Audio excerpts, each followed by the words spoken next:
Hello, everybody, and welcome to the Gamer Social Club podcast. My name's Fraser, and I am joined by a couple of legends today. Russell, how you doing, mate? I'm doing all right. Better than last week.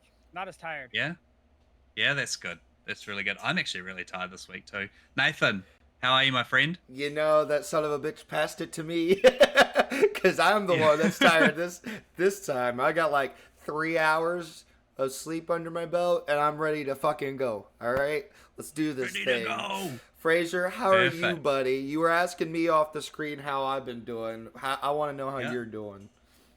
man, I'm doing really well. My rehab stuff with my back is all tracking along really nicely.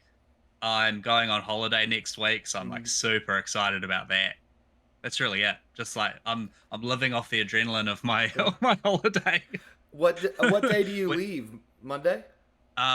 Wednesday. Okay. So I work Monday, Tuesday. But like yesterday we had a massive day, and more than half of our team was gone. Mm-hmm. So Yeah. it was such a brutal day. We got it all done.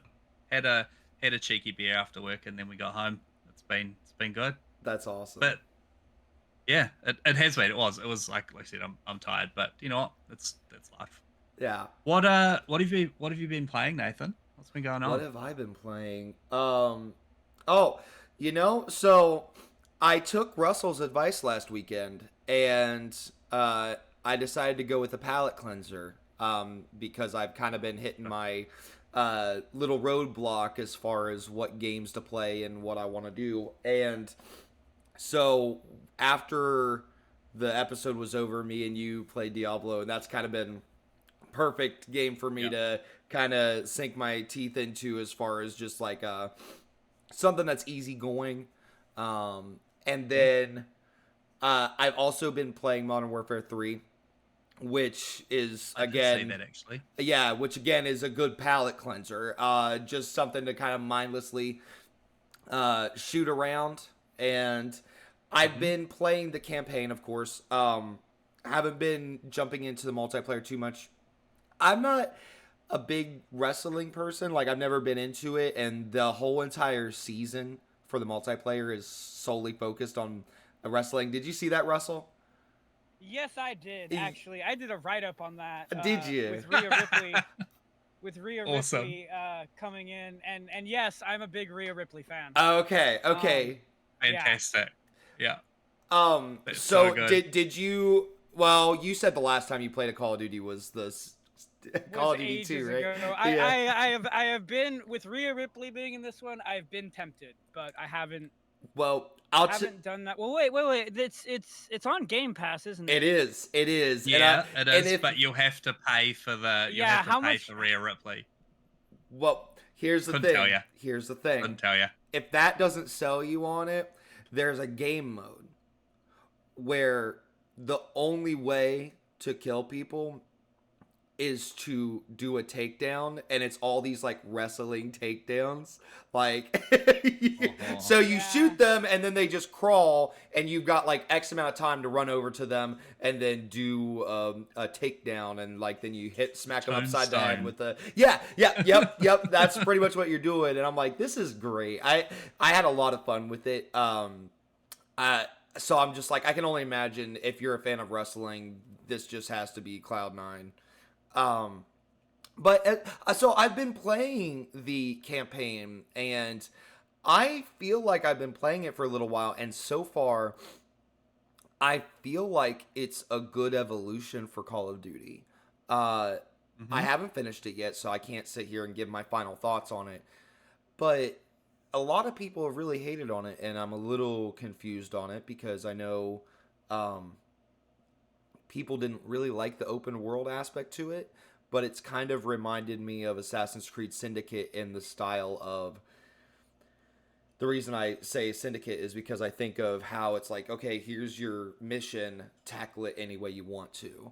It kind of Yeah. brings that, you're in Far Cry, here's an outpost, how do you want to go about tackling this mission?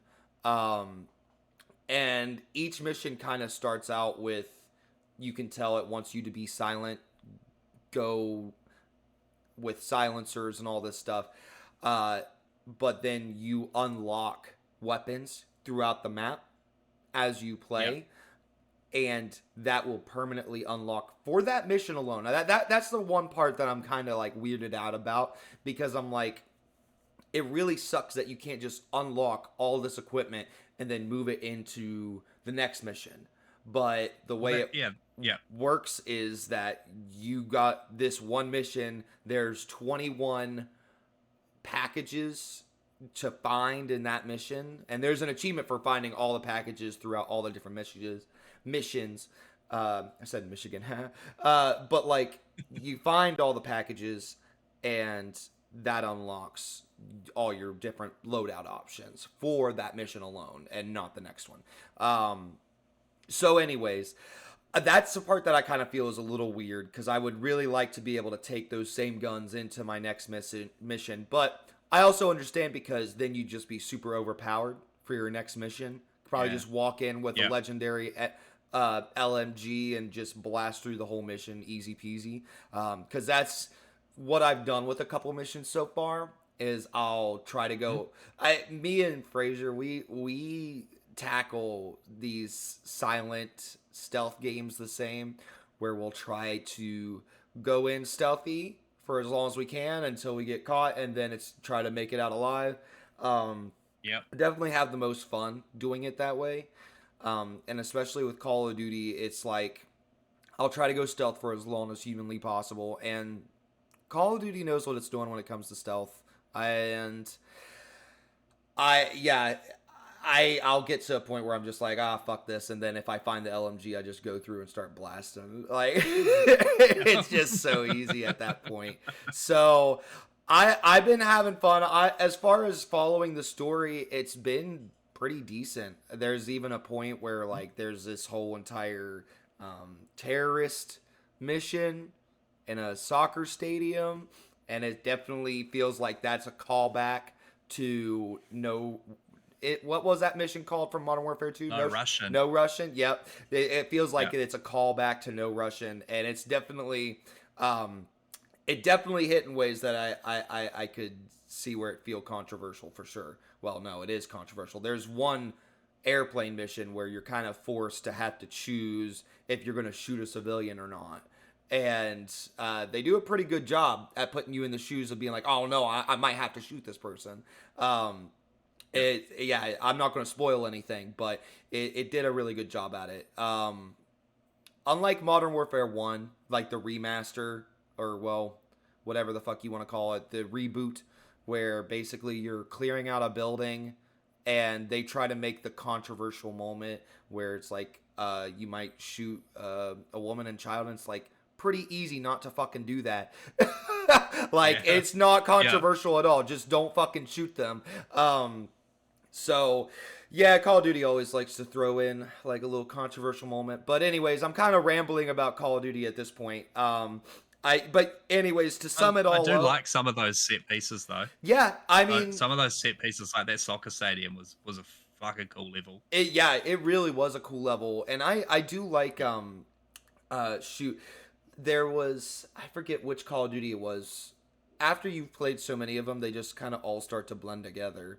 But there was one Call of Duty where you played as, I can't think of her name. I think it might have been the Modern Warfare remastered, where you play as a child and you're like watching your family get killed, and then you gotta like try to escape your village, and it's a whole thing.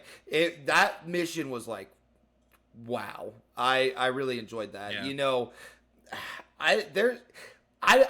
nobody really ever gives Call of Duty credit when it comes to its campaign, but there are definitely some missions that are unforgettable. I couldn't tell you some of the main characters' names ever, but I could tell you Ghost. That's about it. Soap. I don't know. That used to be the only reason I played them, was the campaign. Mm-hmm. I would never buy them day one. I'd wait till they go on sale. Yeah. I'd buy them. I'd play the campaign. I'd do a bit of zombies, and then that was me done. Yeah. And I'm still very much like that. But now Really? I have been buying them day one. Yeah. Play through the campaign, play a little bit of zombies, play a little bit of multiplayer, but it doesn't like you said, it's a brilliant palate cleanser. Like Mm, I don't know what to do. I'll just play a few rounds yep. of zombies or whatever. And it's also really good when we're talking about doing a palate cleanser to play a game that is manageable, to hop in, play 4 hours, and just be done with it. Um, Mm. which has surprised me because I swear I have definitely played more than 4 hours and I'm still on it. I don't know how long it took you, Fraser, to play through it, but like I'm still playing it. Now, I am playing on veteran, so keep that in mind. Mm. Maybe that's why it's taken me so long. I've definitely had to like replay some missions. I'm trying to pop all the achievements and stuff like that. So maybe that's why it's taken me so long. I don't know. But I don't remember how long it took me. all the major complaints that I've heard about the game, I don't personally have about it. It feels like a normal ass Call of Duty campaign. Doesn't feel shorter yet. I mean, granted, I haven't Yeah. beaten it, so maybe I'm just like right around the corner. But when I look at the achievements, it looks like I got like 4 or 5 missions left. And I've been playing for a while, so it just feels like another Call of Duty campaign. I don't know why people had such an issue with it, but maybe people mainly complained about the multiplayer. I don't know. I kind of uh, hopped off the multiplayer on Modern Warfare 2, so I don't know. Yeah. Cool. So you've had a busy week then, just Yeah. Modern Warfare. Yeah, just Modern Warfare. And I'm trying to think of. I haven't really. Oh, I did play something else. Last weekend I played with some of my friends, and we played. It was the next day when you weren't able to hop on. I played a game called Merger. Oh, yes. You know I what I'm saw talking you were about? playing that and I was meaning to ask you about it. Maid? Is it Maid? Psyker or something? I'm pulling up my Steam right now. So it came Yeah. out this past spring, and my buddy told me about it, and he's like, "Dude, you gotta get it." Like, he's like, "Do you like Call of Duty Zombies?" And I was like, "Yeah." Skur Ritual, and it's made by the same people who made the game. I believe that one is called Mersker. Let's see. Sorry, I'm looking. Okay, yeah, made Skur. Yeah, that's the one that I was thinking of. Yep, And yep, it's like a first person story driven horror title. yes, And then they've gone spin off zombies. yes, Round based yes. zombies. That is exactly correct. I feel like I've touched that made of Skur, um, on Xbox because I feel like at one point that was given away for free as like games with gold. Am I wrong? Right. I don't know. I haven't played it. I've got So it sitting in my pile, but I haven't played it. okay, so yeah, they got that, and then he was telling me about the Skur Ritual, and I was like, well, Killing Floor is my shit, and this kind of looked like Killing Floor, and Call of Duty Zombies, of course, is fantastic, so I'm always down, and it's 25. Yes, okay, it's $25 on Yeah. Steam, and it is, I believe, it's also $30 on Xbox, and it's just now coming to PlayStation for $40. Ooh, I don't know why. Yeah, Let's see. that's quite a lot. It is now. Well, Don't quote me I on. suppose. Let's see. PS5 Skur Ritual. And let's see what comes up here. No, never mind. Never mind. I lied. $25. Yeah. Okay. Yeah, I'm glad I looked that up because I would have been full of shit.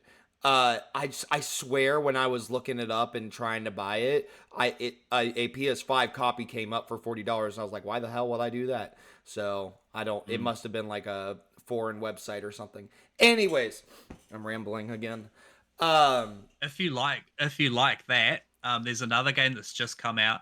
I couldn't remember what it was called, so I just looked it up. Hell Breach Vegas. Hellbreach. It's on Steam. It came out like a couple of days ago. Really? It looks like it's 15 bucks at the moment. Hell Um, Breach Vegas. Oh yeah, Vegas. it looks like it's Yeah. $10, And and it's got a free demo. yeah, and so it's like round based zombies, but they're not zombies. They're like demon monster things. Uh, I'm pretty sure it's like an little indie thing. Um, I'm definitely going to be checking it out. I chucked it on my wish list, so maybe we should try and hook that up at some point. yeah, it looks like it's on sale right now for $10, and normally 15. Yeah, I'm definitely gonna download this demo and try that out because that definitely looks like similar to games you played, Killing Floor 2 and Skur Ritual. So yeah, Skur Ritual is really cool. It's definitely very objective based Okay. zombies. Yep. And there's like secret missions to do. There's your main mission, and the thing that I found easy about it, now granted it's not an easy game, like it gets pretty fucking hectic pretty quickly, and luckily my Yep. buddies knew what they were doing, so it was pretty much love a that. cakewalk for me to just be along with them and carelessly shoot some zombies. But it's definitely not a chill time. Like, since they did know what they were doing, they're like, okay, let's leave one zombie alive, let's run around, do the objective, and then it would automatically push you into the next round if you just kept leaving the zombie alive for too long. Yeah. But there was definitely some really cool. I'm trying to think of.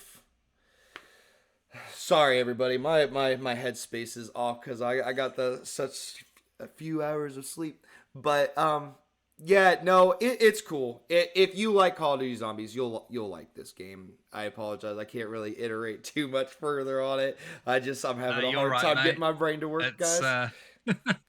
We'll move on to you then, Russell. What have you been up to, mate? What have Things are getting serious. Yeah, and he's dead. Yeah. Yeah. I mean, not a lot as far as game stuff goes. Like I was telling you two earlier, after last week's podcast, I noticed that Diablo 2 Resurrected was on sale, so I grabbed that. Been messing around with that. Been playing Dead Cells again this week, getting back into that. For those that are educated in Dead Cells, I recently just finished cell number 2, so I'm back to cell number 3. A little bit of backstory. I was on cell 3 at one point, and this will mean nothing to you two. Yeah, but then I fucked my save. Yeah, I fucked my save file up. That's the worst, isn't it? Let's just put it this way: when you're bouncing back and forth from a big boy PC and the Steam Deck, and you've got cloud saves turned off on one and not the other, when you turn them back on, be really wary about that. Oh no. It can cause issues. So now I'm where I was, so that's great. And then I'm getting ready to well, fuck it. There's no embargo. Actually, the embargo lifted today, and I got the code yesterday. Micah and the Witch's Mountain. I'm getting ready to play that and review that. So, it's a Kickstarter project that recently just they sent me my Steam code yesterday, and fun. Yeah, and then I was actually like, hey, I'd like to review your game. When's the embargo? And they're like, oh, that's tomorrow. And I'm like, well, I'm not gonna have it done. So, but it's not like it's not like it was anything that was like supplied to the website. I backed the Kickstarter probably around this time last year, I think. Yeah. Maybe even a little earlier in the year. What's it called? Micah? Micah and the Witch's Mountain. You're this little witch, you get stranded on an island, and like you're basically the island's postal service. Okay. I know that's a little like weird and quirky and doesn't sound like something I would play. But I play some pretty weird indie shit sometimes. So the trailers, even though the gameplay is not really, the trailers for some reason reminded me of Wind Waker, probably because it's on an island. The art style looks a lot like Wind Waker. Yeah, so I decided I have to have it, and I've only, according to Steam, I've only played for 73 minutes, but I've enjoyed them so far. That's good. It looks like the Wind Waker Death Stranding. Oh, I love it. Have either of you done any Kickstarter stuff before? before this, Yeah, is this your first time doing anything this with was my Kickstarter? second or third time. I backed a Yeah. game a few years back that never came out, so Yeah. I can't remember what it is off the top of my head. I'd have to look up my Kickstarter profile. Mhm. And so that kind of turned me off on them. And then I backed this. I think it was like $20 or something. Yeah. And the devs were actually really cool because here a few months ago, I just kind of decided I didn't want it for Xbox anymore, and I wanted it on Steam. And they're like, "Oh yeah, we'll give you a Steam code, no problem." Oh, nice. And Oh, then brilliant. Xbox era is doing a card game I'm thinking about backing, but it's like Console Wars cards or something like that. Oh, that Oh. is a real physical game. I know exactly know. what you're talking. That looks great. Yeah, I think I it's know like, nothing about it. Oh. Yeah, Never even heard of it's literally like a Console Wars card game. Okay. Fun. Yeah. I do love me a good card game. Yeah. So from my understanding, when I heard somebody talk about it, it was like, yeah, you gotta like have your platform, and then you gotta like manage exclusives and manage consoles, and I don't know.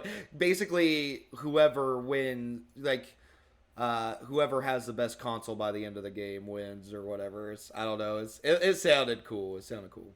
Yeah, my issue with buying the game is I don't know that I know anyone in real life that would want to play it with me. So Yeah, I right. know, right? Yeah.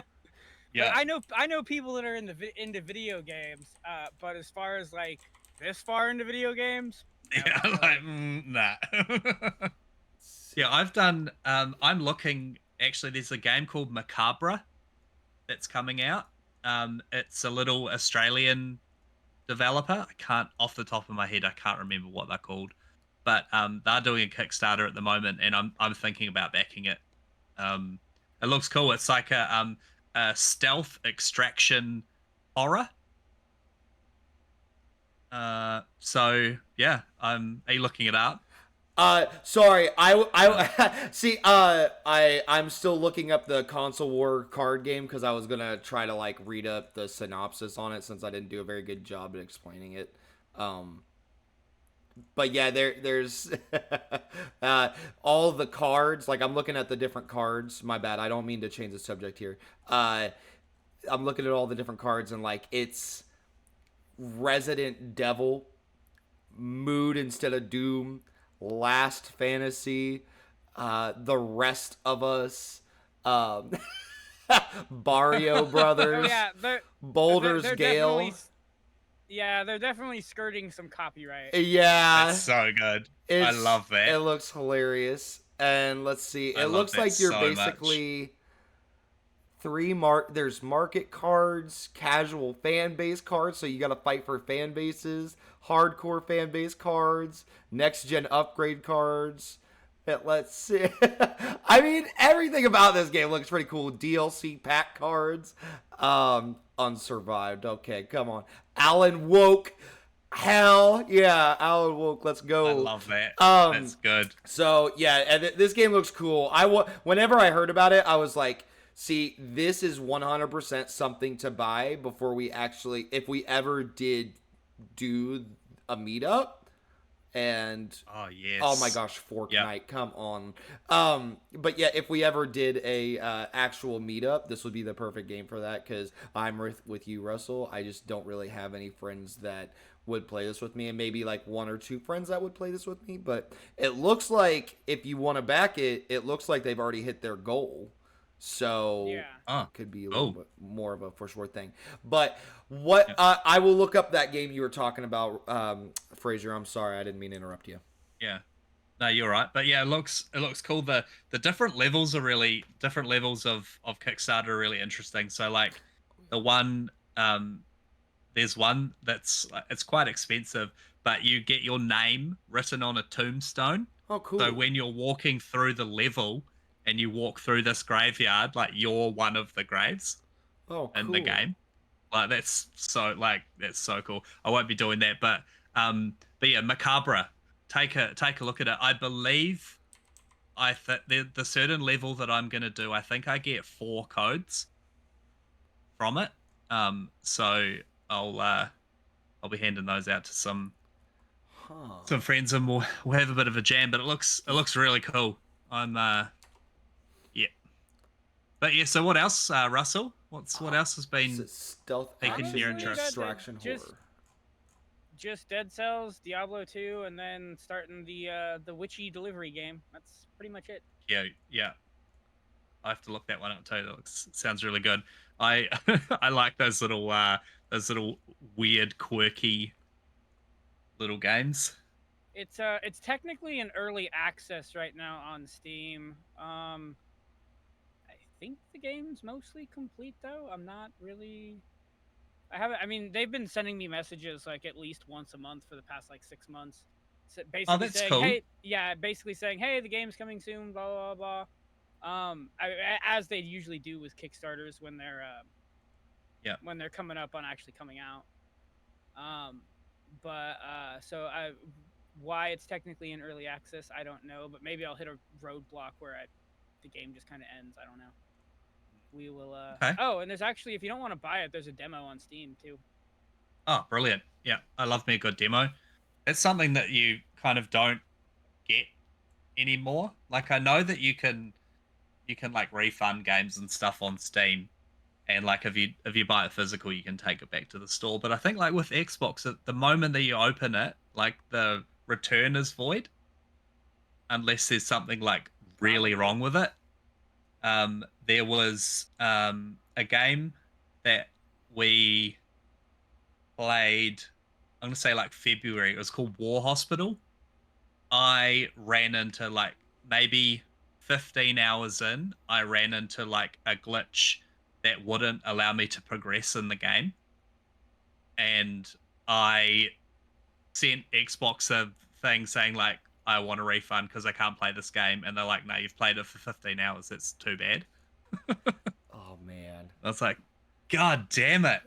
God damn it!" Oh, I hate So that. upset. It's so annoying. Like, because you would think that there's got to be something, right? Yeah. Like, if I don't know, but yeah, like I would get to the end of this level, and it would go into the cutscene, but the cutscene would just never load, and you couldn't skip it, and that was it, done.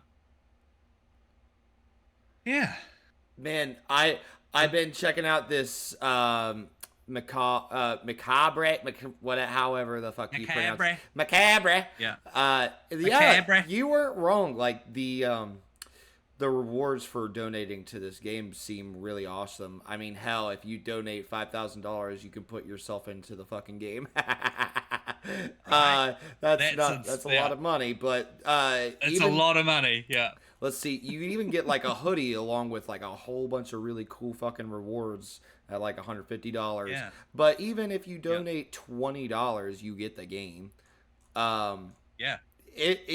This looks really interesting. A 4-player survival horror game co-op, and it looks like a lot of different, like, let's see, IGN, Dexerto, PC Gamer, some different outlets have gotten their hands on it and have said good things about it so far. They've been hitting all Kotaku. Seems like they're hitting all their community goals. That's crazy. This has been completely off my radar, and it looks really cool. I think it's 4 dudes from Australia, and the reason Really, like they work full time, kind of like what we do. They work full time and then they do that in their downtime. But I think they're like kickstarting it so they can not work and do this full time and actually get it released. I Well, read one thing like at the moment there's only one enemy, oh wow, okay. and so but they want to get that one enemy right, and the next goal is like starting to bring in like dismemberment and Okay. stuff like that. So like each goal they hit like lets them do more, which I think is really cool. But I guess Yeah. at some point they've just got to release it, right?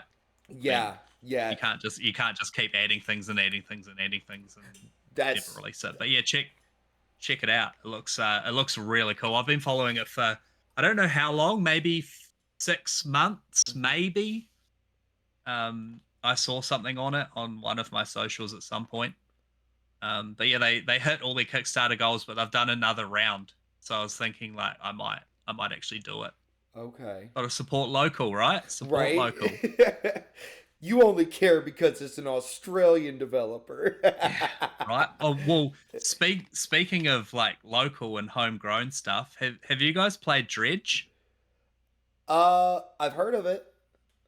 So Dredge is like this funny little indie game that's made by a couple of New Zealand boys, and it is incredible. It's like it's like a little horror fishing game, and it's based on like Cthulhu and H.P. Lovecraft, and the the longer you're at sea, the like crazier things get.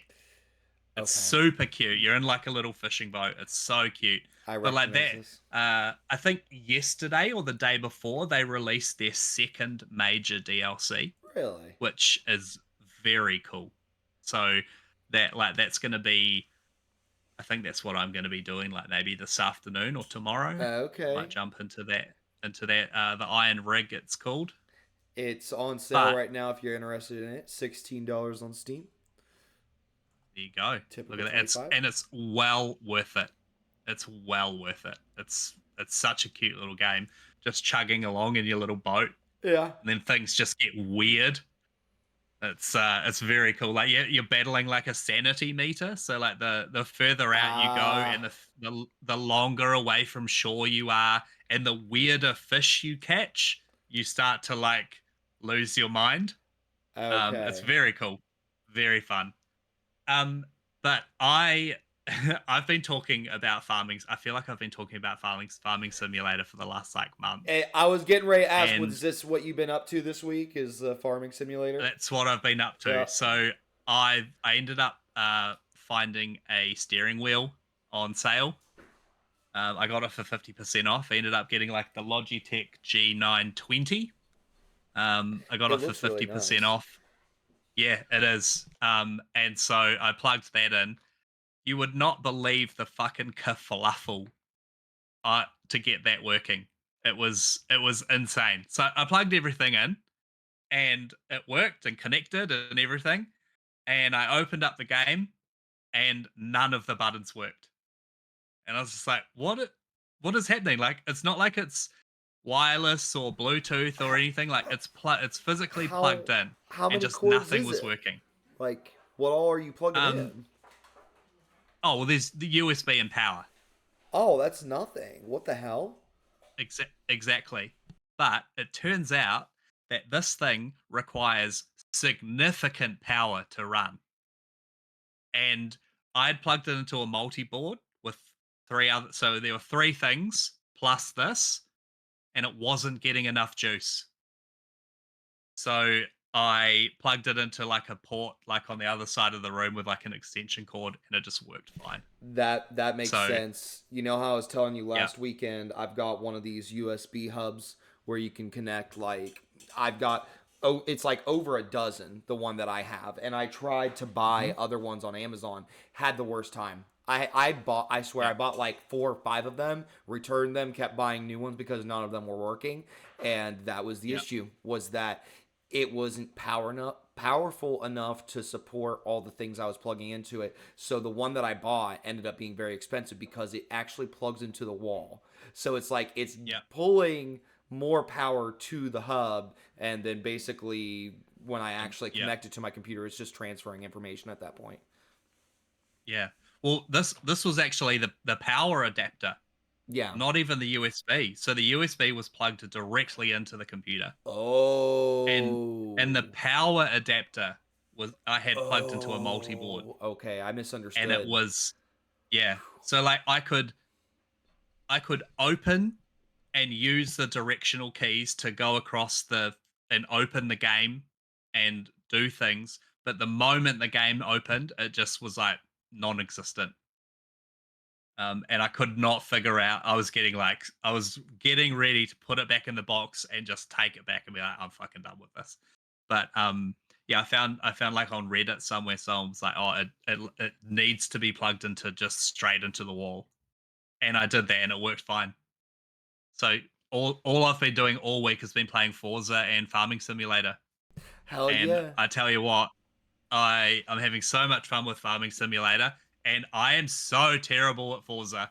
Holy shit, I'm bad at it. Are you playing Horizon or Motorsport? Horizon. Okay. Yeah. I'm just spinning out constantly. I'm turning into a corner and I just spin out every single corner.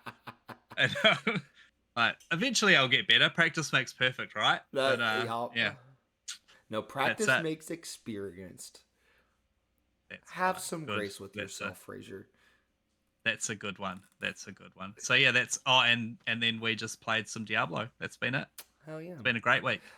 And you said you've made it to level 54? Yeah, I think I'm level 54 or 55. Okay. I just opened up World Tier 3 and it's hard. yeah, it definitely does get the difficulty like jumped up, and all of a sudden like all the gear that I had is just irrelevant. Ugh. I'm like I can't keep my mana up properly. I'm constantly running away from everything. I get to a boss and the boss takes me like 15 minutes. I mean, it's like chipping away. You might, because if I'm remembering correctly, and things could be very different now, I swear you need to do like 10 more levels on World Tier 4. 2, sorry, not 4. World Tier 2. And then like once you hit level 60, World Tier 3 starts to get like manageable at that point. Right. From my understanding. I have noticed though that there's a different type of gear dropping in World Tier 3. Oh yeah. Mm-hmm. And that is making a difference, but because I don't have any of it yet, and it's dropping things that I don't use, and I can't be bothered respecing, and I just want to carry on. Right. Yeah, no.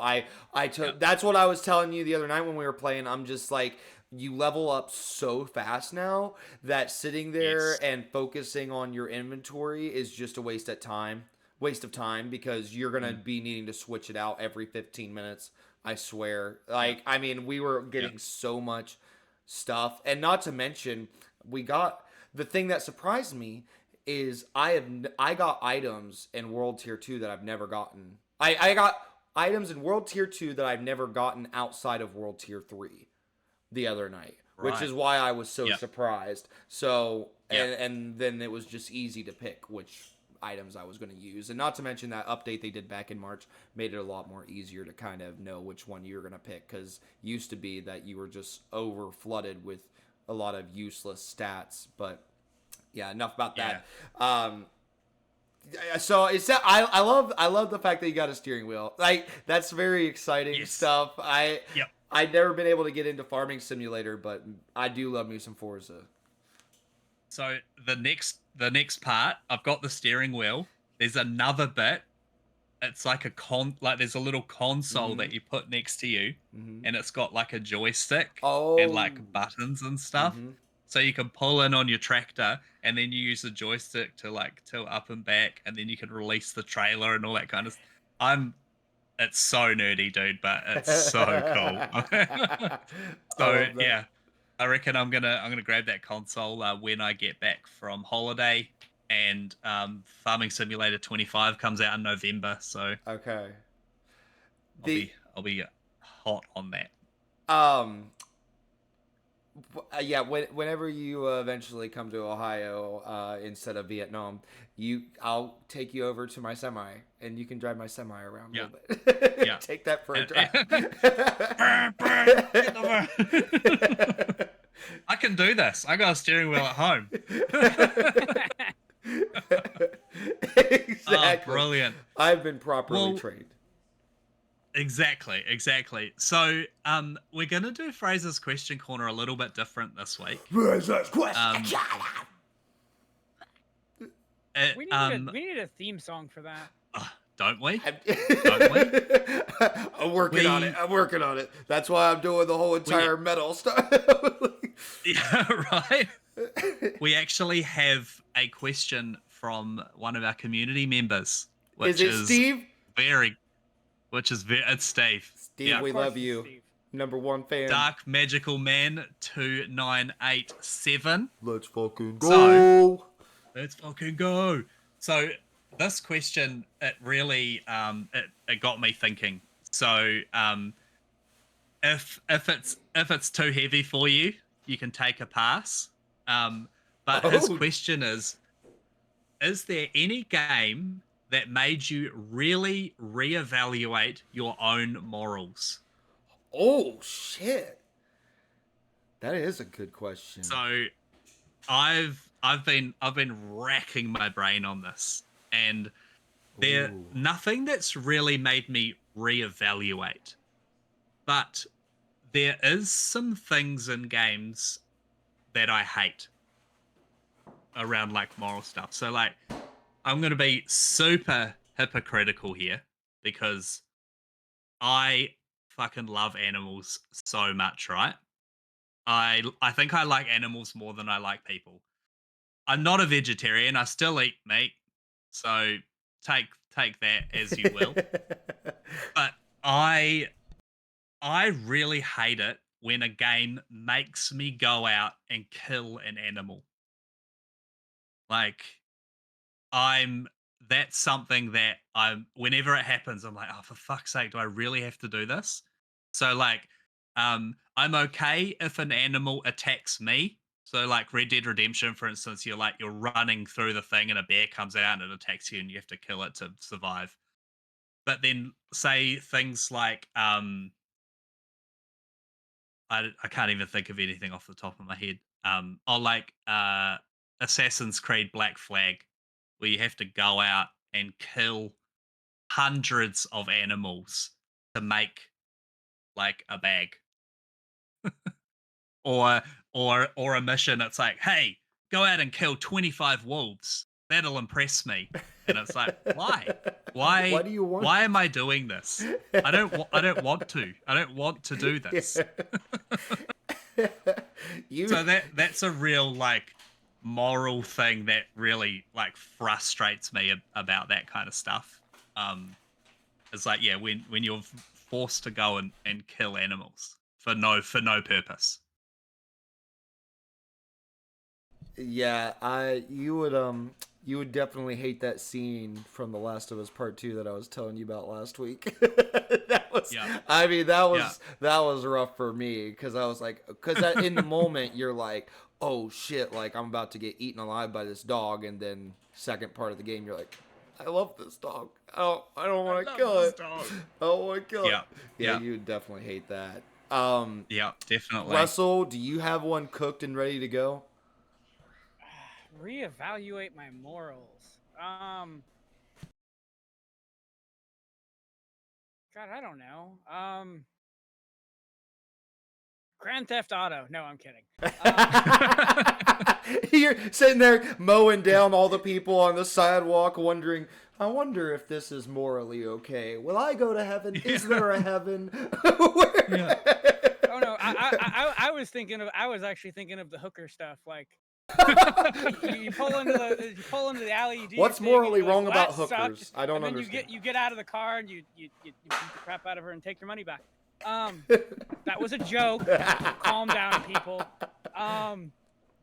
It's satire.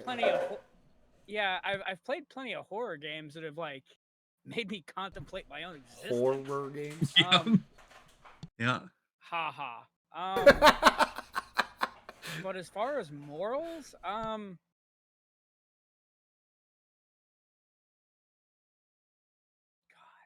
this sucks because in like a day or two, I'm gonna think of something. That's kind of what I'm thinking. Well, oh, sorry. Go ahead, Fraser. I was gonna say, why don't? Oh, yeah. You go.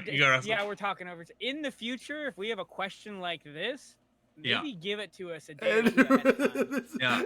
Well, I was just thinking that. I was thinking like, why don't we sit on it? We'll carry on with the show, and then when you think of something, we could just slot it in. I can give you one thing, but I have a feeling that I'm going to be the same way as Russell. Like this is going to be something that like marinates with me throughout the week, and I'm going to be like, oh yeah, I totally forgot about that. But the one that comes to mind, and I feel like it's a lame answer, but like the clear one, but Last of Us, the first game, not the second game, but the first game, and Joel's decision. Joel's decision to save Ellie, and it's one of those things where I feel like that's not a controversial one. I feel like it's very common for a lot of people to talk about that decision and whose side are you on? Is Joel the villain? Is Joel the good guy? And it's one of those things where there was one day where I was just randomly thinking about, I think it was whenever me and Megan were watching, Megan's my wife, when we were watching through the show, I was like reevaluating how I felt about what happened in the show, especially when you're introducing it to somebody you care about and they have all these thoughts and opinions on it. And then you're just like, well, I've played this game way like a decade ago. You'd think I'd have a better answer than I don't know how I feel about it. So, I remember driving around. I've also got we were talking about ADHD before we started. I've also got ADHD. So whenever I'm driving my semi, I can get hyper fixated on topics, and I remember distinctly one day being very hyper fixated on this exact topic of The Last of Us and what I would do because I have a daughter, and there's just nothing I wouldn't do for her. And I just kind of had this moment of like, I'm not gonna judge Joel. Like, I don't know what I would do in that situation if I went through losing my daughter. And then, okay. Megan's over here on the side being like, she wasn't his daughter. It's not the same. Do you have opinions you want to come in and share? Are you sure? You're more than welcome. Oh, that's good. That's really good. Guest star. She might come over here. Just all right. Think about it for a second, then come back over here. But my thought is just, I don't think I would want to go through that again. Like, if I had to go through losing my daughter, I don't think I could afford going through it again. And also, there's nothing I wouldn't do for my daughter. So I'm not going to judge so harshly. I wouldn't sit here and for sure say that, oh yeah, I would let the whole world burn for one person. It's easier to say that out of context, but really given the situation, it's like, I don't know, what would you do in reality? But okay, you know what you're gonna say. Okay, here, you want to sit down, or do you want to come over to the mic? No, I can just say it. All right, this is Megan, everybody. Hello. Hey, kiss. Hi, Megan. Do you want to be able to hear him? I'll trade you. No. Does she need to hear me swear? I can hear you. Morning, Megan. Hi. How Lovely are you to guys? meet you. Nice to meet Good. you too. This is exciting. We love special guests. Huh? You can adjust it this way. Okay. No, I see what Nathan's saying. Like, I agree in the sense that I don't know what I would do, but I think it was just so brutal the way he went about it. And I also think it's super unfair to Ellie to not tell her or leave that choice up to her. So that just bothered me because I'm like, wow, that was like extreme. Just everybody was slaughtered. And and I get it, like his trauma and all that, but I was just like, I think in the end, if I was Ellie, I would be really upset that my choice was taken and a ton of people were murdered, like, on my behalf or whatever. So. Right. Yeah, because she didn't get a choice. No, she and didn't. Then he hid it from her. And she would have chose to save everybody. She would have. Yes. Yeah, So. well, because she went with them, didn't she? She went with them willingly at the start. Yeah, exactly. And kind of knowing that what was going to happen. And then when Joel found out, he made the decision for her. I know.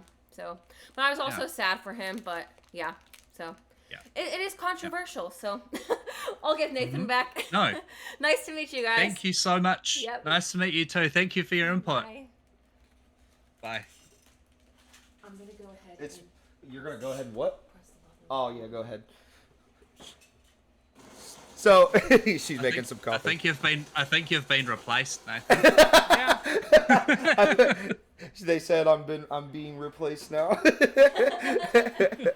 Did you guys see the a little bit off topic, but did you see that reel I made? I haven't even shown Megan it yet, but I made a reel for YouTube Shorts of Marshall hopping in the chair, the whole Benjamin Button moment. I haven't seen it actually. Not It yet. turned out pretty well. Go check it out. Okay. But it is pretty funny. He does look a lot like me. Good, Like good. if you look at baby pictures of me versus him, like we're identical. But yeah, anyways, so Amazing. that's all of our thoughts and feelings on Last of Us. But I feel like there's definitely some other games that I'll think of. I would love to revisit this because that is such a good Yeah. question. Yeah. I was thinking about sending it to you guys, but then I also thought like it'd be cool to just first in, first serve. Go. Yeah, Like yeah. have an answer. But yeah, it's a pretty heavy question to think up an answer on the spot. Ooh. Yeah, it is heavy. I mean, again, you Yeah. get to hear my reaction of like, "Oh shoot, that's that's a crazy question." It's a fantastic question. You If know anyone what? else has, I you got one? I have an answer. Ooh. The problem is it's really similar to The Last of Us. Oh, In yeah? a lot of ways. Have y'all played the original Life is Strange? No, No, I I've haven't. played a little bit of it. Life is Strange is one of those games when me and Megan first started dating. I was like, "Here, you might like this game," and me and her both like played maybe 2 hours of it, and we couldn't get into it. Right. So, fuck, I'll be spoiling it for you then. It's okay. No, that's fine. I'm I fine. won't. Yeah. If I play any Life is Strange, it's probably going to be that True Colors. New one? Yeah. Oh, no, True Colors is the last one that came out. Yeah. The new one is Double exposure, is it? And Yeah, I think so. And it's like an like that. extenuation or like a continuation, I mean, of that same first game, right? Yeah. Yeah, it's got Max in it, and I think Chloe too, if I remember right. Okay. Okay. So all throughout Life is Strange, there's a bunch of like things that'll make you question your own morals in it. You literally have to talk someone out of killing themselves in one of the ends of the chapters. But you've got this best friend Chloe, and you're basically trying to dig her out of all these fucking holes she's dug herself in. And at the end of the game, it's a little hard to explain without playing it, but you basically have to pick between her and an entire town of people. Yeah. And so it's kind of like Life is Strange. Kind of like The Last of Us. You're literally picking between one person who, not your replacement daughter, but literally your best friend, and an entire town of people. Right. Yeah. That's I mean, heavy too. I'll be the asshole here. I've always been a self preservation person. I would probably pick my best friend. Yeah. Mm-hmm. I think I would too. Yeah. You know, it's not a easy question to ask, and it's crazy how it seems like questions themed around this tend to be so popular, especially when you think about Attack on Titan. Have you guys seen Attack on Titan? No. Okay, then I won't spoil it because it's probably one of the. I'm not. There's so much of it. I'm not gonna get a chance to watch it. Attack on Titan isn't huge. It's Isn't it? No, it's not. It's been going on for a really, really, really long time. Like it started in like 2013, I believe. But there's 5 seasons. It's short. Relatively short, especially if you're talking about versus other anime. But I think there's like 20-ish episodes per season, and they're all like 15, 20 minutes long. So I started it. I don't watch anime. I should preface this with I don't watch anime. It is the first anime I watched, and I want to start some other anime because I loved Attack on Titan so much. It is quite possibly one of the best stories and entertainment ever. I'm not. Oh wow. Like I mean, Yep. I have thought about this a lot, and it's really high up there, and that's saying a lot coming from somebody who isn't a big fan of anime. I don't watch it, and I come in and watch this show, and I'm like, wow, this might be the best thing ever. I've never experienced anything like it, and it definitely has you asking those exact kinds of questions at the end of it. So I'm not going to spoil it, but it is that thing of, do you want to watch the world burn and keep your friends, or you want to are you willing to sacrifice your friends, your loved ones, to save all these people you don't care about? And it's yeah, it's a haunting question that always makes you reevaluate Immortals, which is why it kind of somewhat feels like a cheap answer, because it's like, oh man, yeah, that's the easy like grab answer. But Steve, I'm telling you, I'm gonna be thinking about this all week, and I'm looking forward to seeing your answer to this question, because I would say if you asked it, you've been thinking about it yourself. So I'm looking forward to seeing yours and anybody else's answers in the comment below. I'm definitely going to clip this out as a mini-sode. One that just jumped at me, and it was a Gamer Social Club game that we did, Banishers. That some of the decisions that you have to make in that are so hard. Yeah. I was going for a particular ending, so I just kind of chose the kill all the way through. Fuck all y'all. I want my wife. I don't care. I don't care. You deserve it. But some of those people didn't deserve it. And some of those stories did make you think like, shit, like, yes, he did do the wrong thing, but he did it for the right reason. And how do I make this decision? I guess like even things like Mass Effect. Some of the decisions that you make in Mass Effect like are pretty daunting. Yeah, fuck you.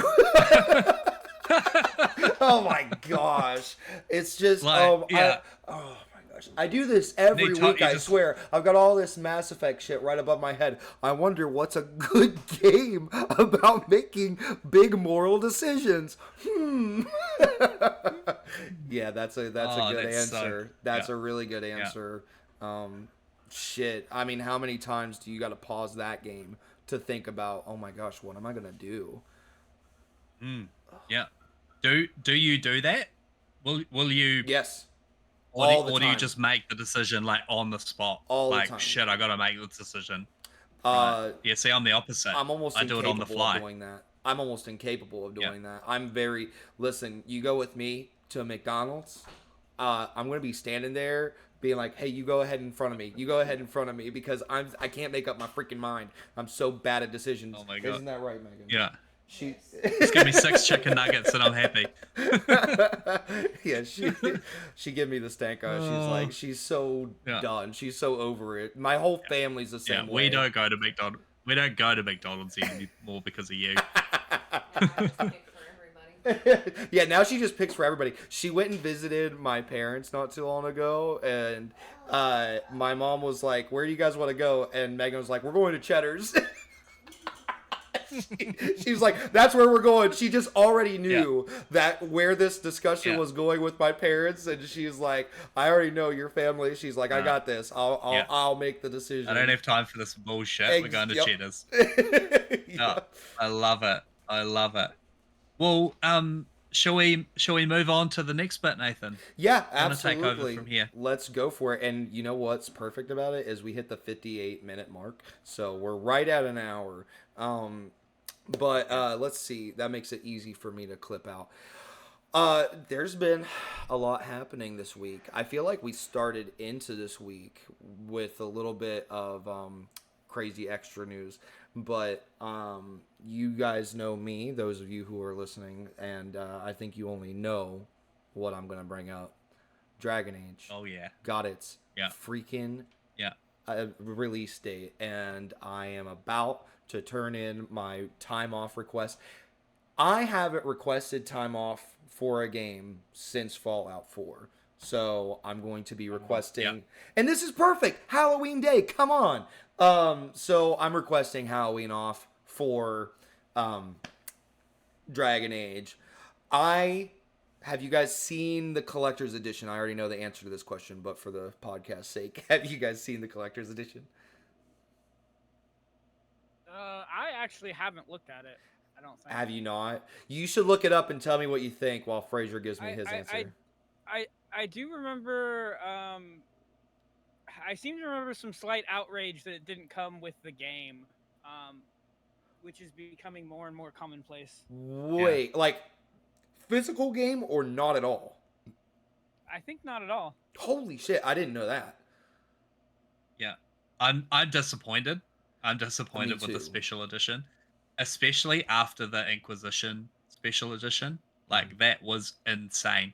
You got that massive box and the map with the little map pieces. Yep. You got a steel case. You got this. You got that. You got this. Mm-hmm.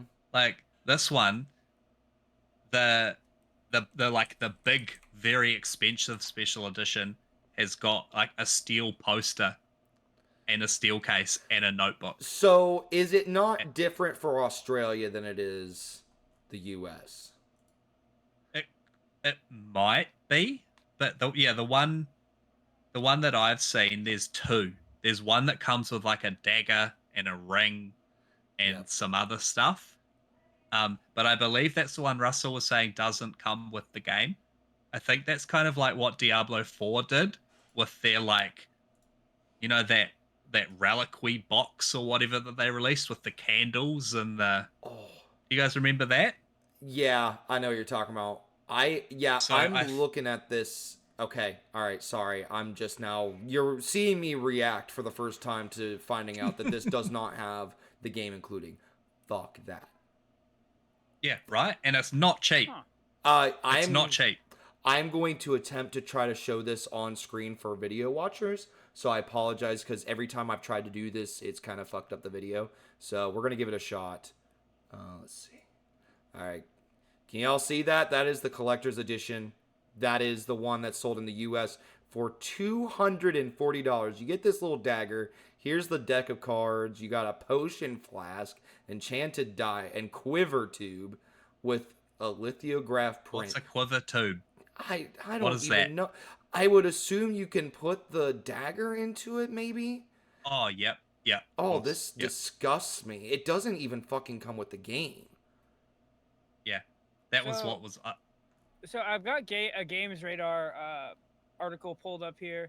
If you want both, GameStop appears to be bundling the collector's edition with the game, but it's what you'd pay if you bought them separately. It's $219.99.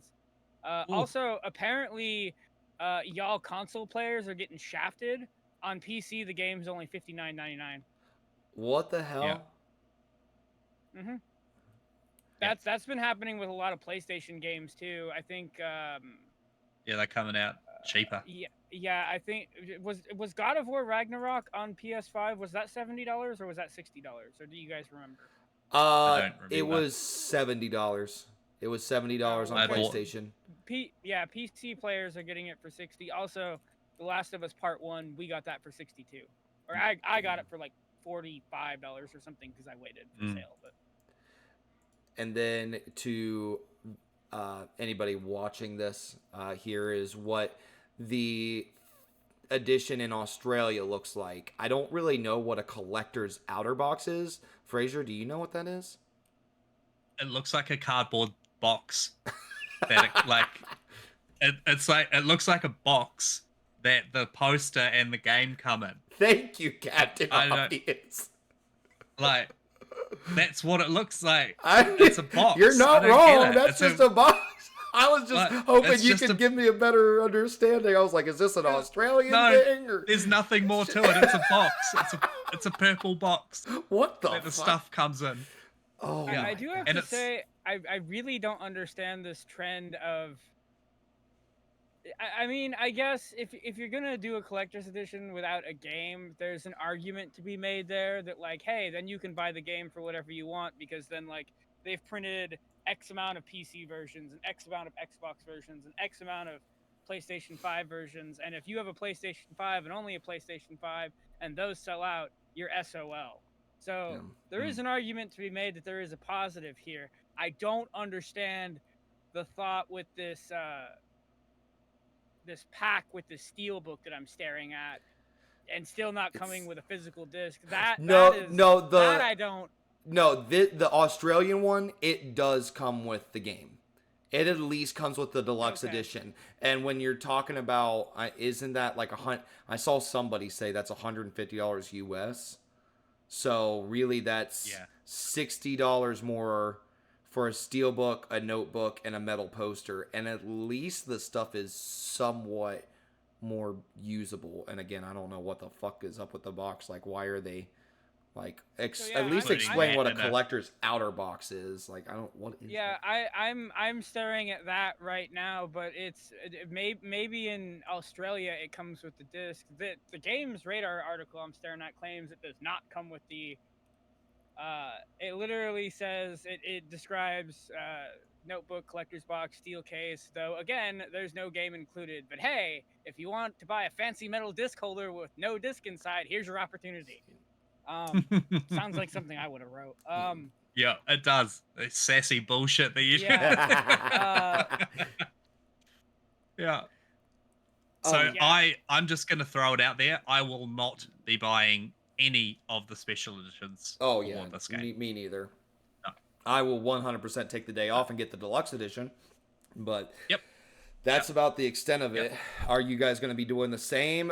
We just had this conversation last week, but what does this change for you as far as the plans? Because I know Fraser, you were going to be playing Black Ops, and then Russell, you were going to be still working on. Well, you wouldn't be. You would be done by Silent Hill by then.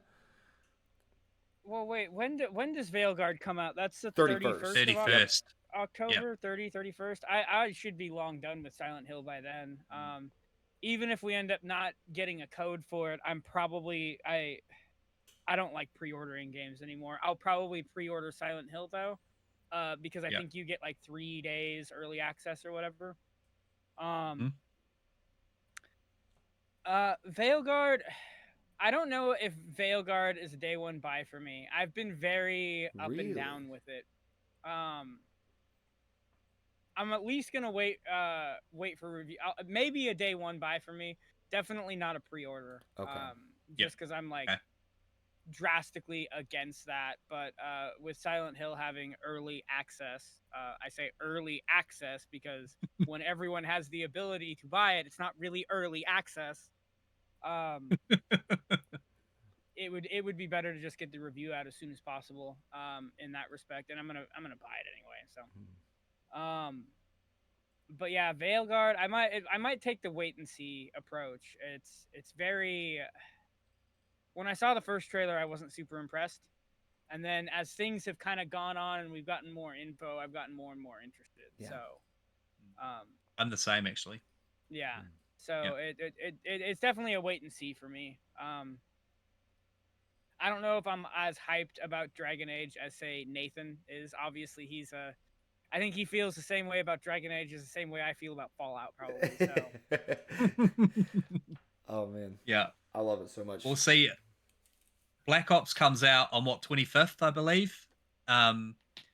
Like I said, I don't really touch multiplayer, and it's gonna be a jump in, maybe play some matches, jump off. I will have finished the campaign by then, 100%, and I will because what it's 5 or 6 days. I reckon I don't think it's gonna change anything for me. I'll probably grab it and start. If it came out mid September, it's probably going to be a no. But end of October, definitely. I was trying to look up right now exactly how soon can you play Black Ops, because that's another thing to take in consideration is if you're going to, let's see, day one, October 25th, and then if you were to buy the $30 upgrade, I wonder if you would get access to it even sooner. 3 That's what I'm days. trying. It's 3 days. No, I don't know. I don't know. I was just assuming that because I think that's what, if there's an early access, typically it's been 3 days. So yeah. Okay. Yeah. I'm just seeing stuff on I the reckon beta. the hype that I will have played some zombies by then. I will have played the campaign. Yeah, it's safe to say I'll be playing it around October 31st. Okay. Yeah. It does not look like there's going to be early access for this game. Again, I'm just trying to quickly look this up, but I'm not seeing anything on early access for Call of Duty Black Ops 6. I believe that in Australia you can buy a physical collector's edition that comes with a steel case and 3 days early access. I believe Really? Okay. that's definitely what they did last year with Modern Warfare Mhm. 3. I would assume that they would be doing that again, but I don't, because pre-ordering it on, I'm not going to pre-order it because it's on Game Pass. Yeah, Like exactly. I can't like. So yeah, we'll see. But no, I'll be buying it around then, and I'll definitely be starting it because I'll have a month before Farming Sim comes out, Okay. and yeah, plenty of time. So Plenty of time. so I am currently let me again pull this up on the video so you guys can see what I'm looking at. This is I didn't Xbox's see it last website. time. Um, this is I'm looking at all the details, and the way that it's listed here is pre-order any digital edition and receive early access to the open beta. Early access is August 30th through September 4th. It's called early access, not beta. They're saying early access August 30th through September 4th, and then open beta is accessible to all players September 6th through 9th. So, I mean, I'm just assuming that's beta, but and then Yeah. you go on to look at what the Vault Edition includes. Cross gen, Hunter Operator Pack, 4 skins, Mastercraft Collection, whatever the fuck that is, 5 Mastercraft weapons, Black Cell Season 1, includes Battle Pass Skip, Zombie Pack, 12 gobble gums of high rarity. I assume that's for zombies. And then it stops there. Nothing Okay. else listed. Yeah. So let's just go ahead and assume for now that's the 25th. But yeah, I'm sorry that I just kind of wanted to get to the bottom of that answer. Yeah. It seems like but I'm with you. That the Call of Duty campaigns are so short. That should be plenty of Yeah. time I'll to be well done by then. Mhm. Well done. And then you can keep yourself busy up until now. If you don't finish Dragon Age by the time Assassin's Creed Shadows comes out, are you dropping Dragon Age and jumping into Shadows, or are you just going to kind of wrap up your Dragon Age experience and then get to Assassin's That Creed when you get is to it? such a hard question Right? because Assassin's Creed, like that's what I'm waiting for, 100%. Hmm. I actually think that comes out the same day as Farming Simulator, so hopefully the universe makes a decision for me. But I will 100% be picking up Assassin's Creed minute one, Yeah. and but how long are we expecting Dragon Age to be? It's a good Is it going to question. be 50 hours? Is it going to be 100 hours? From what I've read, I don't think it's like massive fully open world. Is that correct? It's They've gonna gone like be down like a Inquisition, different. where you got your Yeah. little areas that you Yeah. explore. So you've got your open world Hmm. areas, but it's not a huge open map like say Skyrim. Yeah. What I'd probably do is maybe beeline through the main campaign. Mhm. Dude, I'm talking out my ass. I've got no fucking idea. I got no idea at all. So basically, It's you're a just it's a saying month. we're It's gonna a have month to, though. yeah, we're gonna have to see exactly how much the game grabs you, and Yes. if Yep. you're Yep. how invested it makes you want to be into it. I think Yep. regardless, I'm gonna have to finish like Veilgaurd first. Again, that's just the Yeah. kind of Yep. gamer I am. I've got to finish a game before I move on to the next one. When I don't handle games like that, I get really stressed out like I am currently, where it's like I've got too much going on. I don't even feel like playing these games anymore because I just get anxiety when I go to turn on my Xbox. So, yeah, it's definitely going to be all Veilguard until because once I start Assassin's Creed, I mean, I think we all know that game is definitely going to be a time investment. I mean, when I played the last Assassin's Creed game, I played it from the beginning of November all the way up to the end of February. I didn't play anything else. Yeah. It was just that. So when this Assassin's Creed game comes out, it's going to be the exact same story for me. Yeah, I agree. So yeah, let's go ahead and if that's all we have to say on Dragon Age, let's go ahead and get into. I'm gonna give myself some floppy hands, so when I go to edit, I can see myself waving my arms to clip it. I do have some good news. I do have some good news. The Anthology Doom Special Edition has come to Australia.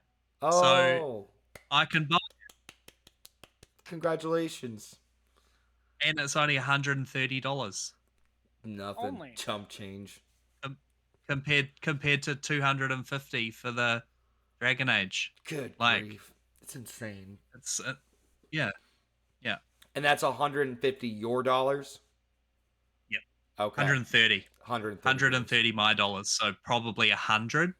Okay. Or maybe 90 USD. Something like that. It's really good. Yeah. Well, I mean, actually, I'm pretty sure franchise. Which I don't actually have. I know they're on Game Pass, but it'd be cool to have them. See, I already have them. Like, I bought them as they were coming out. So, for me to buy it, it would just be for the Steelbook. Excuse me. Yeah. For the Steelbook. I don't have. Done. Yeah, I also want to say another Steelbook with no physical games. Doesn't matter.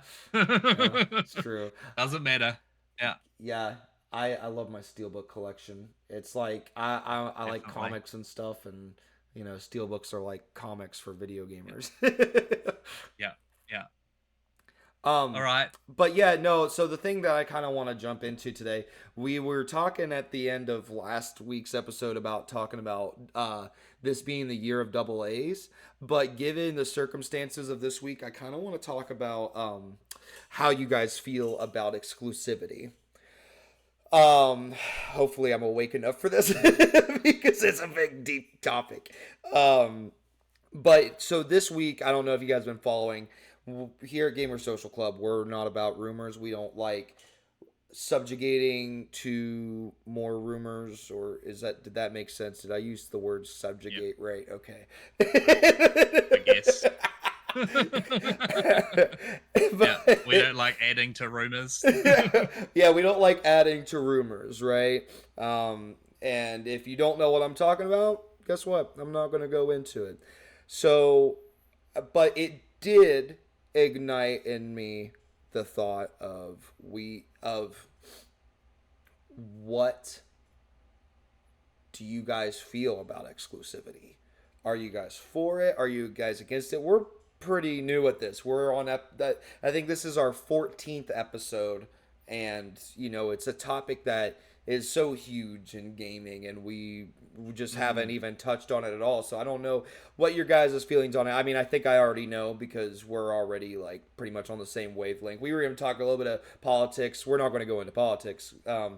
But yeah, we were to go talk about politics a little bit before we started recording, and we were like, oh yeah, we're all pretty much on the same page politically speaking too. So I think we're folk that are pretty much of the same wavelength. It's probably part of the reason why we worked well together on the website and with the YouTube side of things as well. Because but anyways. So what are your guys' feelings on exclusivity? Let me go ahead and get us started by saying I am for it.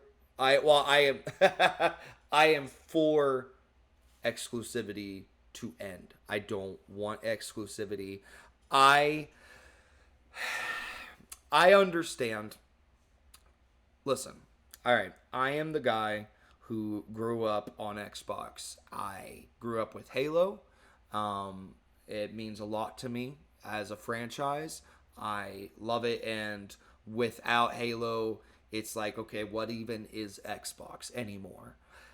And that's a whole conversation in and of itself of what is Xbox without exclusivities, what is PlayStation without exclusivities, and then we're just talking about user interface. We're talking about who has the better marketplace, who has the better trophy system, achievements.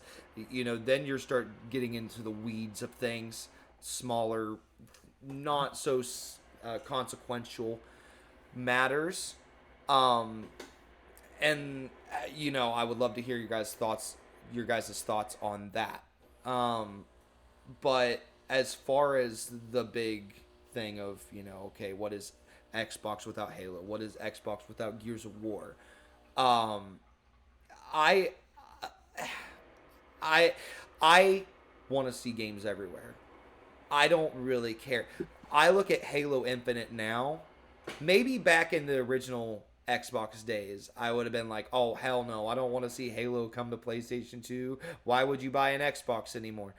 I think the gaming world has changed so much over the years that we live in a totally different time that I just want to see Halo Infinite thrive. I want to see Halo healthy. And I want to see all games be healthy. It's like I'm just talking about Halo, but let's talk about live service games. Let's talk about multiplayer games and how games are dying so quickly now. There's an oversaturation of multiplayer games, and just sitting here and it's games are getting shut down in less than a year now, and that's not even uncommon. Wild Hearts. That's wild. Yeah, I mean, Wild Hearts is one of the games that comes to the top of my mind. It's like that was a huge game that came out in January, and it was over before October. And it seemed like a decent game. I never personally played it because I was busy with other games. But from my understanding, anyone who played Monster Hunter World loved that game. And it was multi-platform, so I guess you could argue that my point is completely non-existent here. But my point that I'm trying to make is not that multi-platform will save a game, but that it would help it grow, it would help it thrive. And again, I am kind of comparing an IP that is brand new to an IP that has been around for almost 20 years. And especially when we're talking about Halo specifically, that is kind of struggling. Depending on who you ask, kind of struggling. It's not being shut down, and honestly, Microsoft is really good about continuing its support for those games. I personally want to see Halo on PlayStation. I personally want to see Helldivers 2 on Xbox. I want to see Forza on PlayStation. I want to see Last of Us on Xbox. I want to see Ghost of Tsushima on Xbox. I want to see Gears of War on PlayStation, because the more players, the better. Given the conversation surrounding the gaming industry over the past year, I think back to Phil Spencer's interview back in January, where they were kind of talking about these rumors again, where they did that. The rumors got so bad that they had to do a podcast. And Phil Spencer was talking about how they are currently looking at how they can grow in this industry. And if you're not growing, you are stagnant. You are declining if you are stagnant. So how do you constantly maintain growth? And they do not want to sit there and gouge out their current economy or their current gamers that they have on the Xbox platform. They want to branch out and find new gamers. And in my opinion, as an armchair expert, when I sit here and I look at Microsoft's actions over the past year, I see them raising Game Pass prices instead of doing the $0 or $1 for your first month or whatever. to me, that says, hey, we're no longer interested in trying to grow Game Pass Ultimate. We've gotten where we're going to get as far as Game Pass Ultimate gets. Now we're just trying to keep that stable, keep it feasible, and I think that's the sole reason. Again, armchair expert here, don't know what the fuck I'm talking about. I think that's the reason PC Game Pass is staying to its $12 cost or $11 or whatever the hell it is. I think it's staying to that cost because they still want it to grow. They're still trying to get members in there. They're still trying to push it.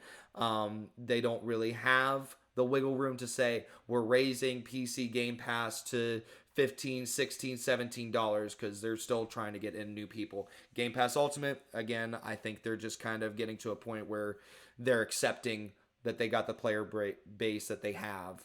And don't get me wrong, I think there's still room for growth for sure, but I think that they've kind of got to call it a day, or the way they are looking at it. The way they are looking at it, they are saying, we got to call it a day. We're raising it to $20. We're going to put our focus elsewhere and grow our business by bringing games to more places. And that's kind of been very apparent, at least to me. It's been very apparent for a while now that they've been trying to get more games into the hand of more players by any means necessary.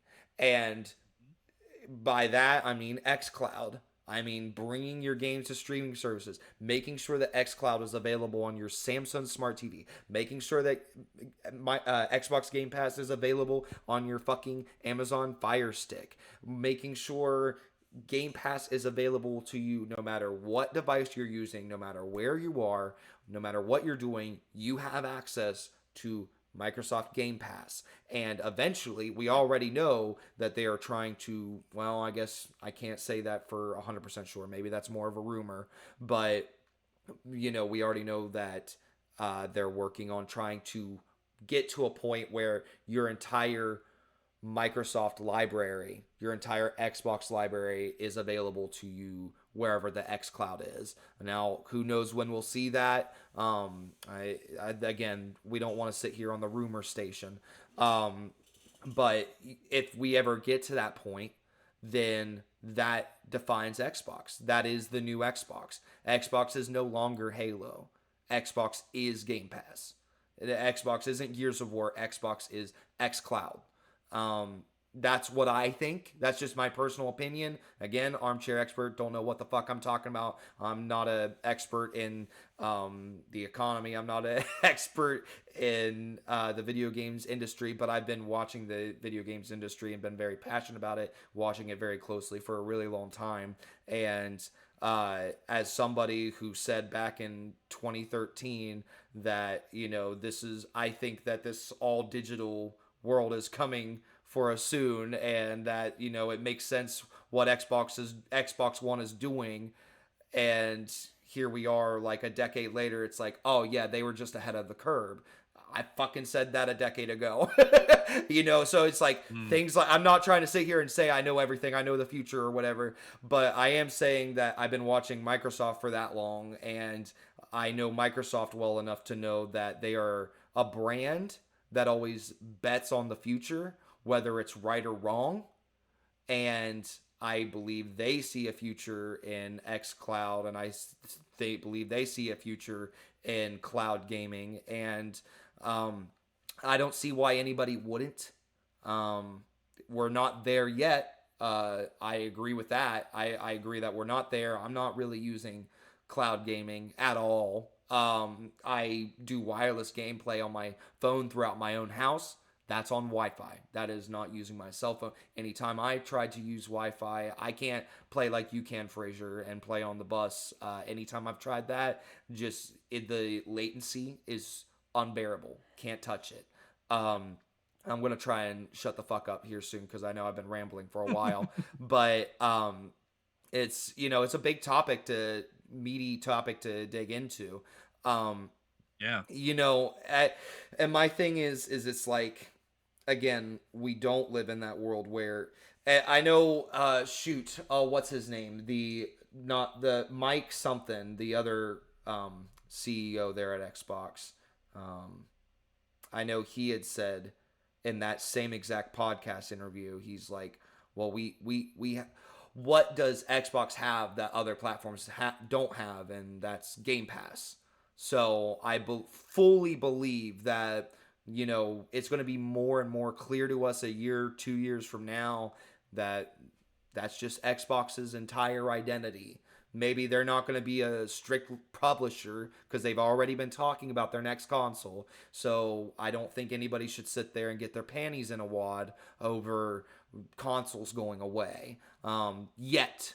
I just don't think we're at a place for that yet. And I think clearly Microsoft doesn't think we're at a place for that yet. So we're still getting our consoles. As to if that console is going to be all digital or not, time will tell. But I think if we want to see these games grow, we want to see these games thrive, we want to see Microsoft continue to grow, we want to see Sony grow. I mean, say what you will, whether you're more on the side of Sony, more on the side of Xbox, more on the side of PC, we all care about fucking games.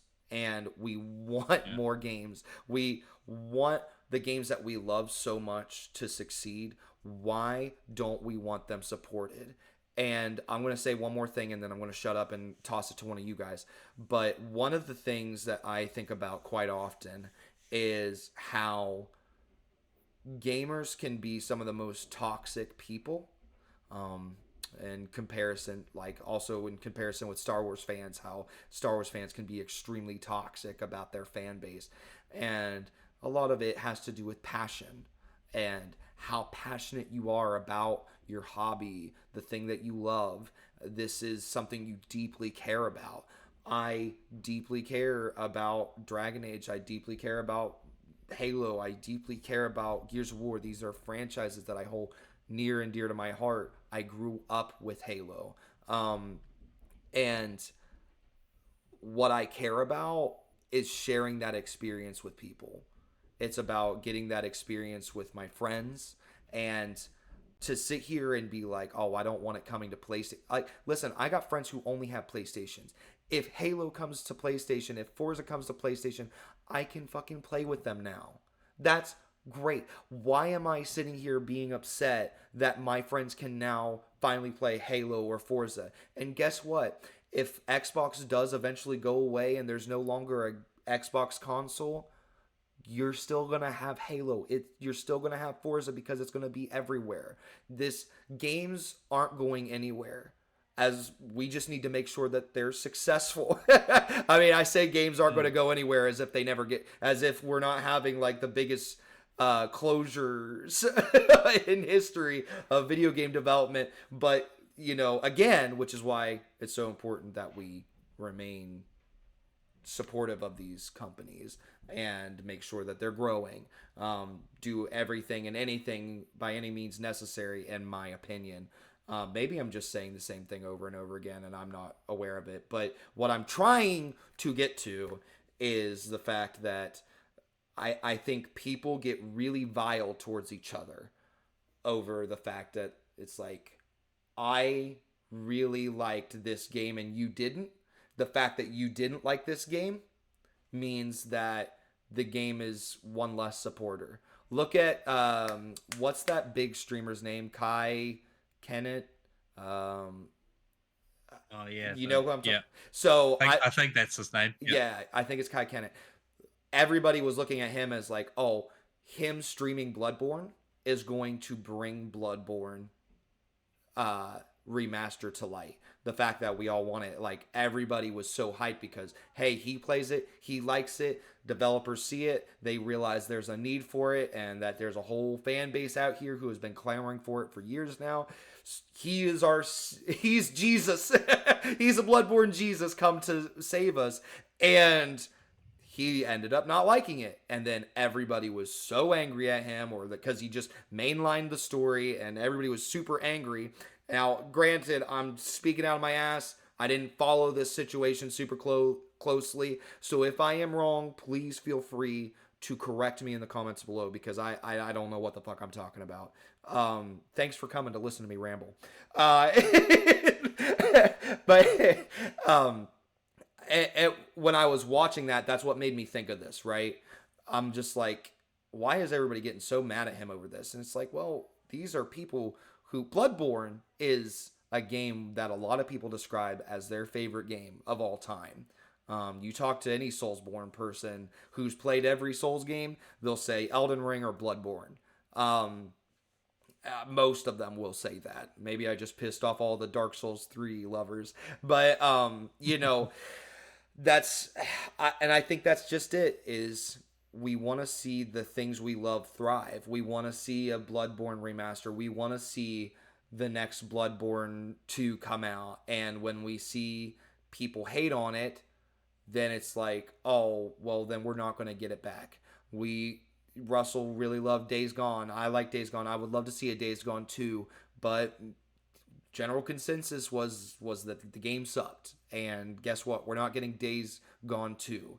And that sucks. And it makes me upset. And when I see people say stuff about the game that I harshly disagree with, it does upset me. I'm just like, oh shit, I want to say something. Like, what are you talking about?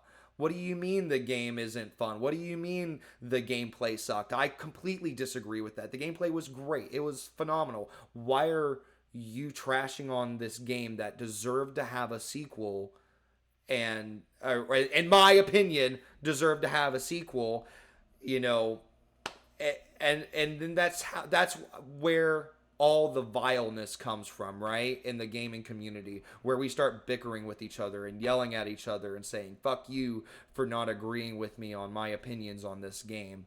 It was just kind of like a self-revelation I had recently where I was just kind of like, looking at the gaming community, and I'm like, oh, yeah, this Well, I think gives me better understanding of the people around me.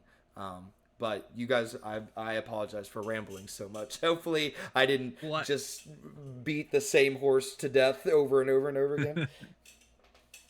I think that that negative thing that you're talking about, it's such a small percentage of gamers, right? The people on TikTok, or not TikTok, sorry, the people on Twitter that are negative, it's like it's the loudest horse. Like they don't speak for everyone, and yeah, it just is such a it's so weird. It's always like the same people that you hear over and over again. Like, I don't like this. I don't like that. This is that. This is that.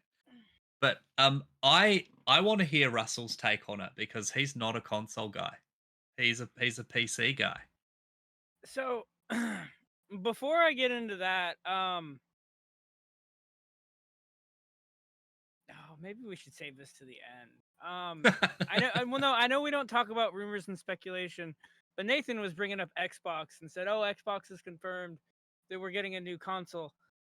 They actually haven't. If you pay attention, I know we don't cover rumors, but there's been rumors about handheld and what this new device is going to be. They don't keep using the word console. They keep using the word hardware. Okay. Because I was going to say, well, what close- did Sarah Bond say? Because Sarah Bond was talking about the most powerful. Yeah, she's not. They don't. It's Phil Spencer and Sarah Bond are not using the word console. They keep saying hardware, which I find really interesting. Then they must be testing around with stuff.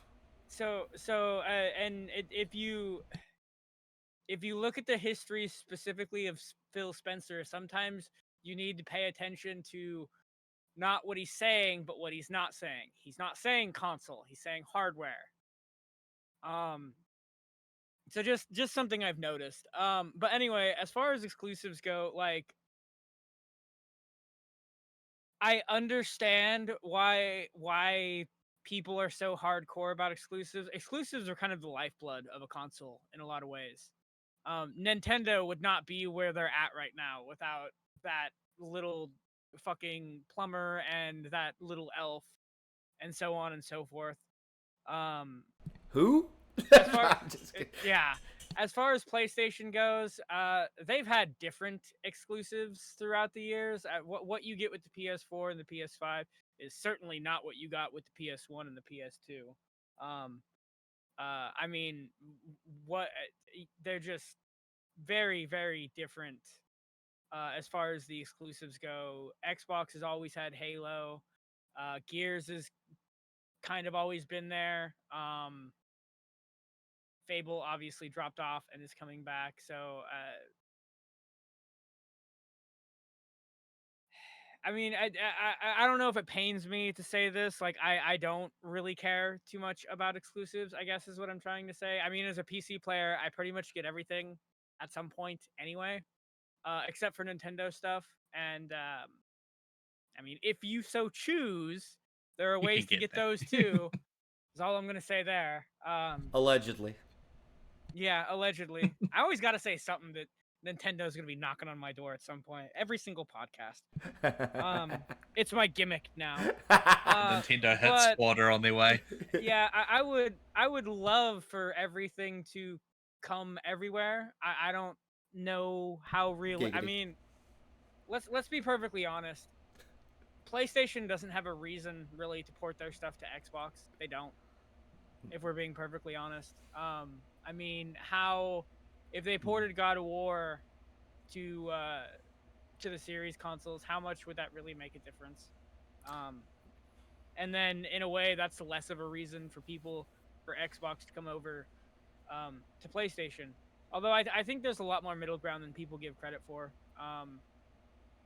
As far as like people that own both, I think that's more common than most people would lead to believe. I mean, especially if you're on Twitter. But yeah, I would love for games like all of them to be everywhere. And obviously Xbox is basically there. And PlayStation in a way too with their PC ports. I don't think it's arguable that live service and like multiplayer focused games, those literally should be everywhere. I don't know anyone, particularly with live service, like I don't know why you wouldn't want your game to be everywhere, if at all possible. Yeah. But Especially yeah, if it's free, right? If it's a free. The hardware, things are different now. The PS5 and the Xbox Series hardware is a lot more similar than people. I mean, we're arguing about like RAM and VRAM, and that wasn't. Consoles used to be so different, and I think a little bit harder to develop for. And the series consoles are definitely, arguably, a little bit harder to develop for now, mostly because of the memory differences between the two series consoles. Or at least that's what we're reading developers are saying. Don't stab the messenger, but it has been said more than once that the Series S is kind of a problem. But the architecture is more similar than people I think give it credit for these days. We're not back in the day, so when it comes to live service and multiplayer, there's no reason that they shouldn't be together. Or together, excuse me. The live service shouldn't basically be everywhere. Now I'm rambling and kind of lost my train of thought a little bit. No, So Fraser, feel free to take over. Well, can I actually chime back in real quick? Because I want to touch on something Russell said. The live like as far as the online games, it's like, why not? Like, let's talk about Halo for a second. Why not just the multiplayer? Keep the single player exclusive to Xbox.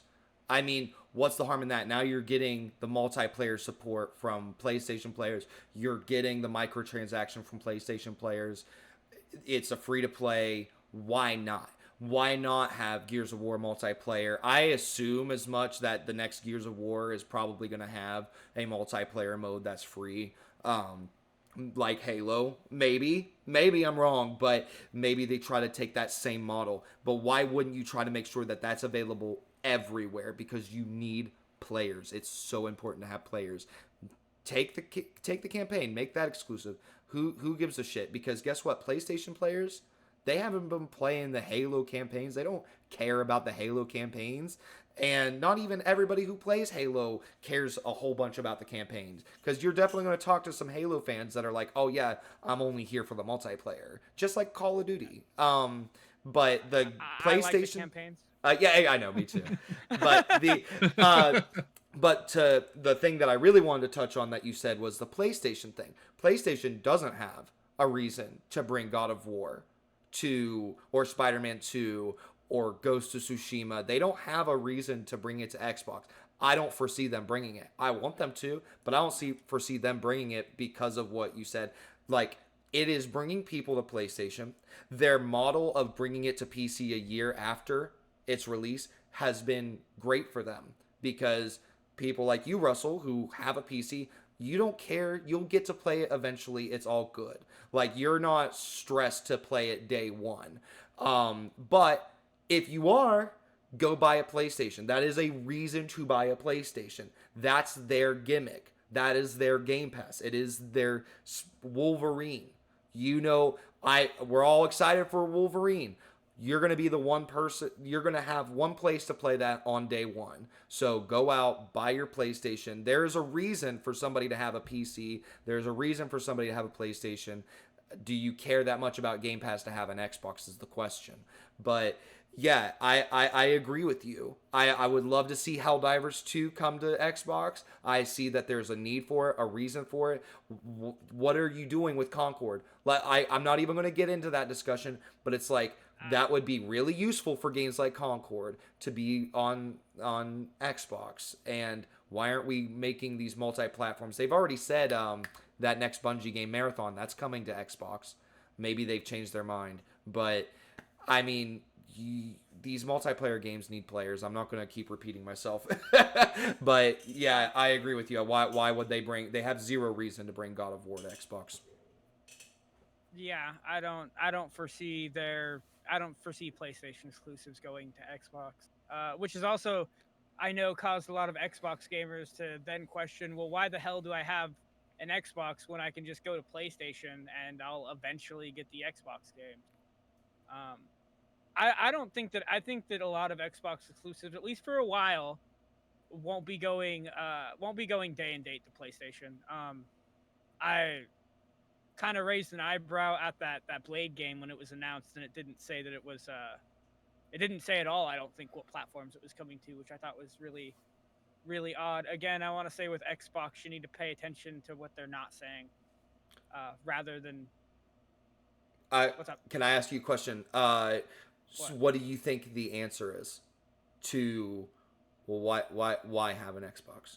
Because as somebody who chose PC, well, what do you think as you brought up, I guess it would just be Game Pass, and Game Pass Ultimate. I mean, yeah, there's a version for PC, but there's still stuff with the Xbox version. Like when you have Game Pass Ultimate, you get... I haven't fired up my Xbox in months, but if you have Game Pass Ultimate, they give you freebies. I remember getting a free subscription, a 3-month subscription to Paramount Plus, I think, through them. They give you not DLC, but like some of the cosmetics and stuff you can buy in like Fallout or something, Fallout 76. They'll give you some of that crap, or for other games. I got a bunch of cosmetics, I think, for oh god, the game that's kind of like soccer but with Rocket League. I got a bunch of free crap for that I've never used, and a bunch of other stuff. Yeah. So I mean, there are reasons to still buy an Xbox. I just think that by Xbox, letting PlayStation have some of their exclusives. I say some for now. We'll see what happens. It's definitely diminished the Xbox. So exclusives are definitely important, but the world's changing. It's a good segue into tossing it over to Fraser. I would add on to reasons to buy an Xbox is the user interface. Whenever I show my PC friends or PlayStation friends quick resume, they're just mind blown. They want an Xbox just for quick resume. Us Xbox players take that for granted, just like how awesome it is and how useful it is. I can't tell you how many times I bring my Xbox all over the house. You unplug that Xbox and it picks up right where you left off. How crazy is that? Things like that. And again, one of these days the answer is going to be xCloud. One of these days it's going to be the fact that your game, when you buy a game, it doesn't just exist in one strict place. It exists everywhere. But what do you think, Fraser? I want to hear your take on all this. Well, I agree with a lot of what you were saying, Nathan. But then so the reason that I have an Xbox is because all my friends have Xboxes, and that's been that's been the only reason. So like I had the 360. All the people that I met online through those gaming experiences bought the next Xbox, and we all carried on. I've only recently just got a PC, so this whole PC thing is new to me. Um, but I think that um, having exclusives, it brings it brings competition, right? And with competition comes creativity, and if each console is kind of pushing each other to make a better console, to make a better console. There were things that PlayStation was doing that Xbox didn't used to do. There were things that Xbox had that PlayStation never had, like being able to put music onto your hard drive of your Xbox and play music while you're playing games. Like that was fucking cool. I mean, we can't do that anymore. Revolutionary. But yeah, but then you look at a brand like Nintendo, and sure, they're making technological advancements, but it's such a slow pace. They're kind of they've got no competition in that handheld, like real competition in that handheld space. They're kind of trucking along. Their online stuff is rubbish. Their yeah, right. I don't like their it's almost non-existent in a world of 2024 to have a console not have like a good online presence is so weird. It never goes on sale. Everything's always super expensive. I've got the monopoly on that, and they just do what they want, and we deal with it. Like I think with the exclusives, Russell's right. All multiplayer games should be multi-platform. They should be on everything. Everyone should be able to play it. I don't know why you would be a developer and not want to make money. Like it's just that's just how it is, right? You make a game. Sure, you make a game because you want to, but then you want to make that next game. And in order to make that next game, this first game has to be successful. And the more people that get to play it, the better. Like, sure, there's millions of people that own a PlayStation. There's I don't know the numbers, but there's certain gamers that don't care about that. There's people that only play FIFA. There's people that only play Call of Duty. Like these kind of people, like sure they own a PlayStation, but they don't their numbers almost don't count for for that. So yeah, so like I guess what I'm trying to say is like exclusives have a place, but I don't think they need to be so set in stone. Like, Sea of Thieves going to PlayStation. How long Sea of Thieves been out? Fucking years. Absolutely Yeah. years. And now people with the PlayStation are gonna get a chance to play it. And now if they make a Sea of Thieves 2, is that gonna make you buy an Xbox? Probably not. But if it comes to PlayStation, you're gonna buy it. Xbox is going to make money. It's just a big money thing. Like that's it. It's a At the end good of the day, answer to. Sorry, I don't mean to interrupt. It's a good answer to Phil's question of how do you m- maintain growth instead of staying stagnant. get it in people's hands. Hmm. Get people playing it. Hmm. That's it. Like, sure. The only time that I've ever wished I had a PlayStation was Helldivers. But now I own a PC. I can play it, whatever. Yeah. But I bought a PlayStation 4 a couple of years ago, and I've been playing through all the old PlayStation exclusives. It's never been enough to be like, damn, I need to buy a PlayStation, Yeah. because I'm going to buy a PlayStation and I've got no friends on it. All my friends are going to be on Xbox. So, like, this happened at work actually. All my gaming friends play on Xbox, right? It's just how it is. We've all had them. We've grown up together. We've all bought them. I've got a mate at work who games, and he only has a PlayStation, so we can't play together, and it just seems silly. And in 2024, that I can't play a game with my friend because we own a different plastic box, just It's seems crazy. silly. But then on the opposite side of that, if Xbox or PlayStation was to disappear, are we going to get such great leaps in technological advancement? Or are they just kind of going to stagnate and just be like, we're happy with this? Competition's a good point. I don't for someone that's been around as long as we have, a stagnant PlayStation is not. I mean, have But they've people all, forgotten about have people forgotten about the first 2/3 of the PlayStation 3 generation? No, yeah. And to a lesser degree, one of the reasons I'm so spicy about my attitude towards PlayStation sometimes, uh, along with their fans, has to do with the PlayStation Vita. And how big I of a forgot fan that of was a that I thing. was. Oh, the Vita was amazing. I loved the Vita, Let's go. but evidently Sony didn't love the people that bought it. Anyway, that was kind of irrelevant. I am interested to see though if Xbox goes away console wise. I'm interested to see how all these people on Twitter are going to react, because a lot of content creators are going to lose content, I think. Yeah. Well, yeah, I think it'll be a terrible thing if they take either one of them away. Mm-hmm. Because, like, there's people that don't have thousands of dollars to spend on a computer. Exactly. There's people that just like to sit on their couch and just play whatever they play.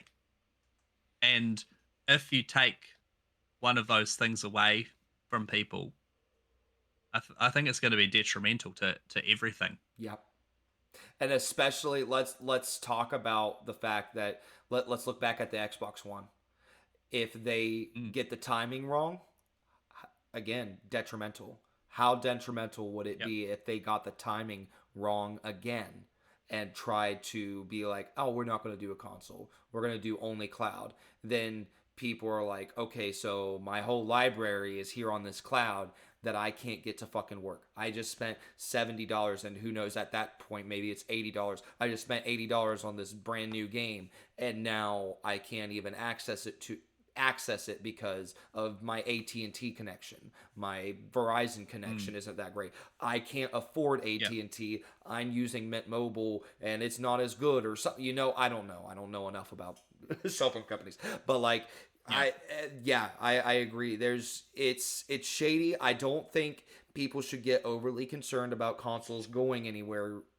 I think it's going to be a long time before that happens. I just think that Microsoft needs to be very careful that they don't have an Xbox One Part 2 when it comes to trying to get ahead of the curve way too early, way too fast. I think that a handheld is the correct next step. Like, let's not go too far into the future. Like, give us an actual hardware that we can take anywhere and everywhere. Something that will adopt the xCloud naturally. I feel like that's the next step going into having cloud gaming. But I agree with you, Fraser. This competition's good. You want Spider-Man to push Microsoft to have their own Avowed. You want them to have a Last of Us so that it pushes Microsoft to want to have a Gears of War. I don't know. I'm just fucking talking out of my ass. No, it's not like those things absolutely are comparable, but competition 100%. But then, and then we talk about hardware, and if a console is doing something that the other console is not doing, say the Kinect, for instance, how Xbox was like, we're gonna see what the Kinect's all about.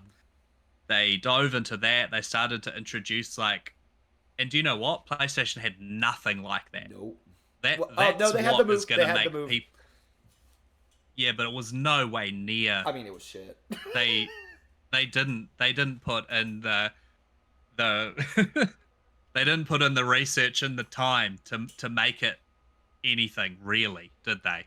No, PlayStation dedicating themselves to a venture. Vita, PSVR 2. Yeah.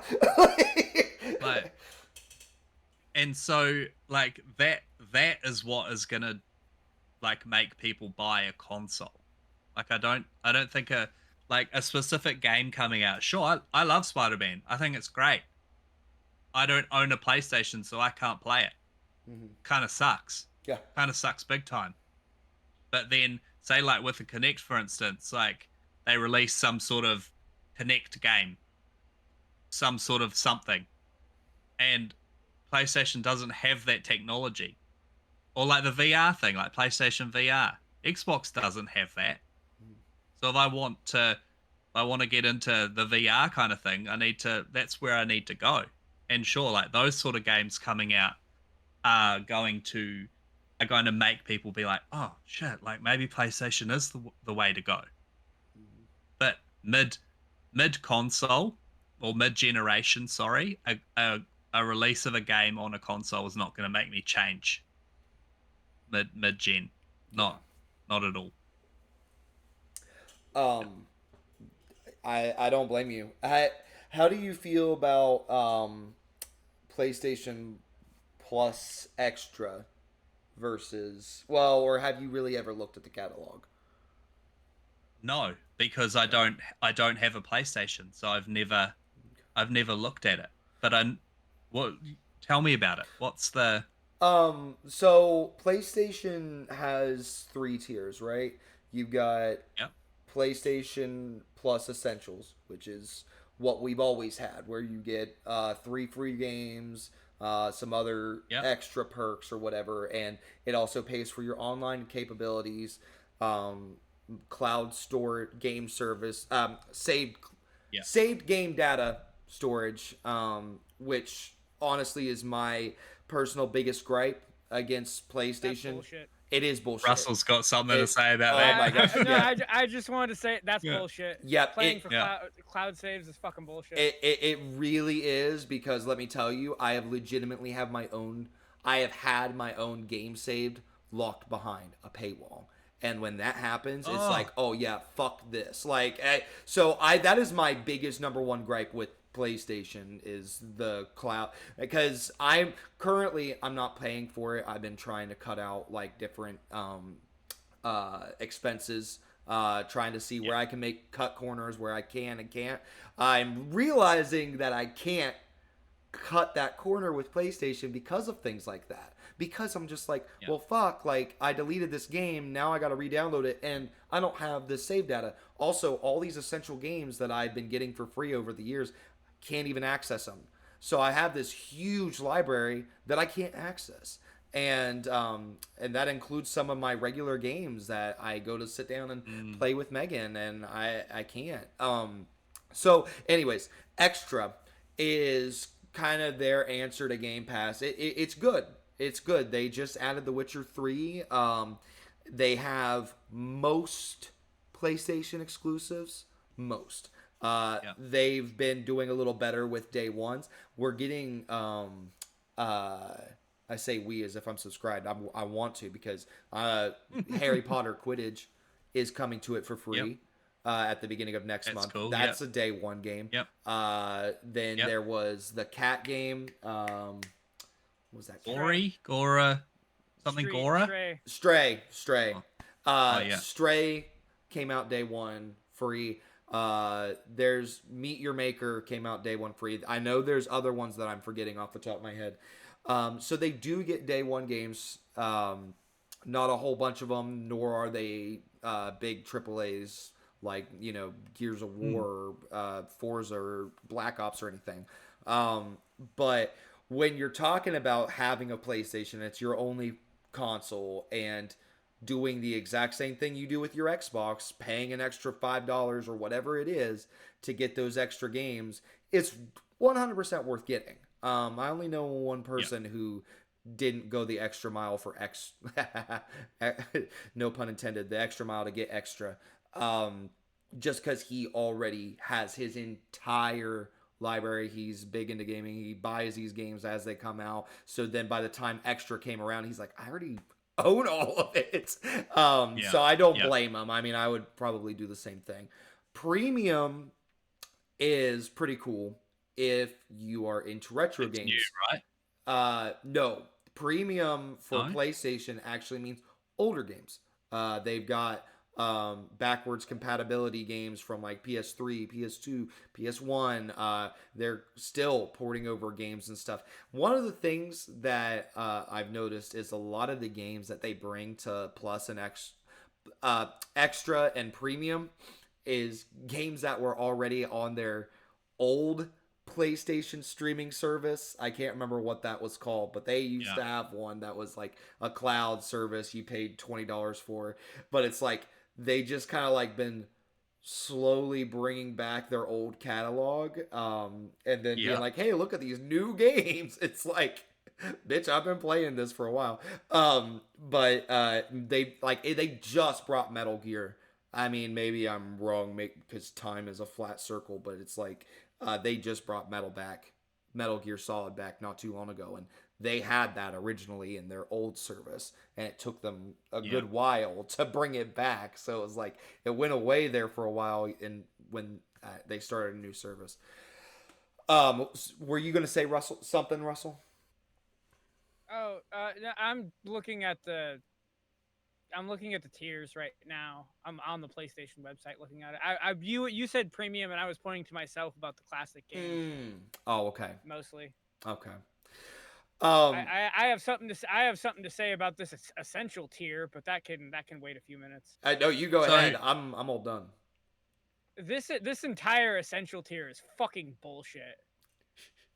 You get monthly games, whatever that is. I'm sure it's probably what the equivalent to like us getting those Xbox 360 games and stuff with gold. You get online multiplayer, which as a PC player is bullshit. You have to pay for that. You get exclusive discounts, so they're locking some sales behind a paywall. You get cloud storage. You get share play, which I kind of know what that is, and you get quote unquote exclusive content. I have no idea what that means. So basically with this tier, if online multiplayer was gone, no one would pay for this. Like no one would. Yeah. So I mean, I want to point out that Xbox also does like the whole entire exclusive deals. They got their like core membership deals, and then they have their Game Pass specific deals. So they both do the same thing. And then it's also bullshit. Right. I agree. I definitely agree with that. But one of the things, the exclusive perks, that is packs like Fortnite skins, Call of Duty skins. That is one thing PlayStation definitely does better than Xbox, is they put out some pretty cool perks. Fraser, Warframe shit. They give out some pretty cool Warframe shit every month. Every time I look at the Essential Plus perks or whatever, I'm like, oh, I'm going to download this free-to-play game on all three of my consoles so I can make sure to get all of these goodies everywhere. Yeah. And what were you going to say, Fraser? I was going to say that. So that's one thing that Xbox had right from the start, was that backwards compatible. So like, I know they're adding to it as they go, but like the fact that I used to have to own a PlayStation 3 to play PlayStation 3 games, PlayStation 2 to play PlayStation 2 games, like if I have a PlayStation 5, why the fuck can't I play these games on it? Right. Sure, granted, you can't do that on Xbox. You can't play all of them. There's heaps of them that you can't play, but there's a significantly more that you can. Right. And they're cheap as cheap. Like you go on the storefront and you can pick up 360 games for like $4 and $5. Yep. Like, it's great. Do you guys have any closing thoughts on the exclusivity deal? Are you guys hoping to see an end to exclusivity, or are you guys hoping to kind of just see things continue to go the way they're going? I want to see an end to it. I'm like, I think it's dumb. I think like we live in like causing so much divide over it. We live in a digital age, and we're so far removed from everything. Yeah. Like just like we like I said, we live in this digital age, but like I feel like I'm less connected to things now than I've ever been. And to bring back some of that connection, to bring the gaming community together so we can all play games together, I think is a credible step in the right direction. It's beautifully said. I agree 100% because I mean I talking about like politics and stuff. That's one thing where I find myself in disagreements too. I know there's a lot of people out there who would sit there and be like, well, politics is in everything and you can't escape politics and you need to talk about it. You need to own up to it. And you need to be speaking your truth and sharing what you believe politically. And I don't want to talk about that. You know, I am sure that the more you hear me talk, you're going to hear bits and pieces of how I feel about certain subjects. And then maybe you can piece together for yourself how I feel and what I might lean towards politically speaking. But I don't want to talk about that here because not because I'm not passionate about my political beliefs, not because I don't care, but because there is so much fucking divide in life. Like not even just gaming in general, but just like in life, there is so much fucking division. And I'm a gamer because it brings people together. I am a gamer because I love that sense of community. He leaves. Russell said enough. It brings us together, and Russell just fucking runs away. Fuck you, fuck your community. But you know, that's something I love about Gamer Social Club is that, you know, it does bring a lot of people, a diverse group of people together. And we get to talk about video games and just keep it at that. And it's like whenever somebody goes off the rails and starts getting into drama, it's like we all just kind of like bow out, let them have it, and then we move on. But that's and one of the stories that I have to share is like when I was growing up, I had a bully in my life, like most of us do, right? And I played video games with him at one point, and it wasn't even directly with him. It was that I was sitting down with somebody else playing video games, and then he came over and he played along with us because he was more friends with my friend. And we played Halo together, and you know what? The bullying ended up stopping after a while because we bonded over our love for Halo. Yep. And that's another reason why Halo is such a big deal for me, because it also like helped me through bullying, you know, through my life. So I look at situations like that and what they mean to me and what gaming has done for me personally, and that is one of them. It's like helped me get through bullying. It's helped me.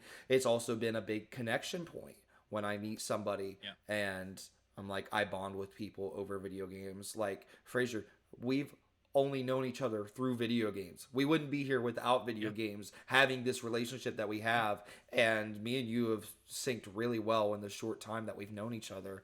And it's like that's because of video games. And we didn't fucking meet on a political forum. You know, you're in Australia. Why would you give a shit about my politics? Why would I give a shit about your politics? Like, we wouldn't have met over that and grow like. And what good does it do? I'm sorry. Now I am going to get into politics, but I'm not going to. I'm going to stop myself right there. But yeah. Russell, how do you feel? How you feeling? About what? I have a pee, so I don't know what's been going on for the last 2-3 minutes. I don't know. I think this is probably the perfect place to name drop the social club, right? Like, if you are sick and tired of all the bullshit, like we accept you. Yes. Like there's none of that in the social club. Like it's literally about video games and how much we enjoy them. Yep. There is so many different people talking about so many different things. I've met some fucking great people through the social club, including both of you. Yep. And like and I'm being introduced to things that I didn't even think about or really care about. And now I do. So if that is something that you are interested in, like there's a link in the description below. Yep. Like we just choose a game each month, and the only rule is that it has to be available everywhere. And that's it. And so like this month we're playing Mad Max and people are really enjoying it. Who knows what we're going to play next month? It could be something fucking completely different. And But then yeah, in have our you, general discussion, like you talk about, your job and stuff and share pictures from your Yeah. job. It's like we're creating our own little social platform That's in the right. Discord chat. That's right. So yeah, if you're sick of all the bullshit, come and hang out with us because we're pretty cool. Yep. That's exactly right. And I mean, Yeah. to even add into that, what we've been talking about this past hour is, the rumor stuff.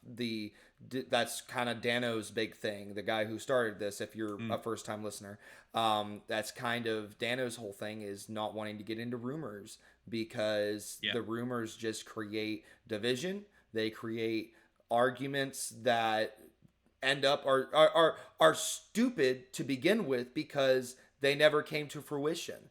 We get really freaked. Look at that podcast that I was talking about earlier, that Phil Spencer, all the three big CEOs or whatever of Xbox, had to come out and basically squander all the rumors because they got so out of hand.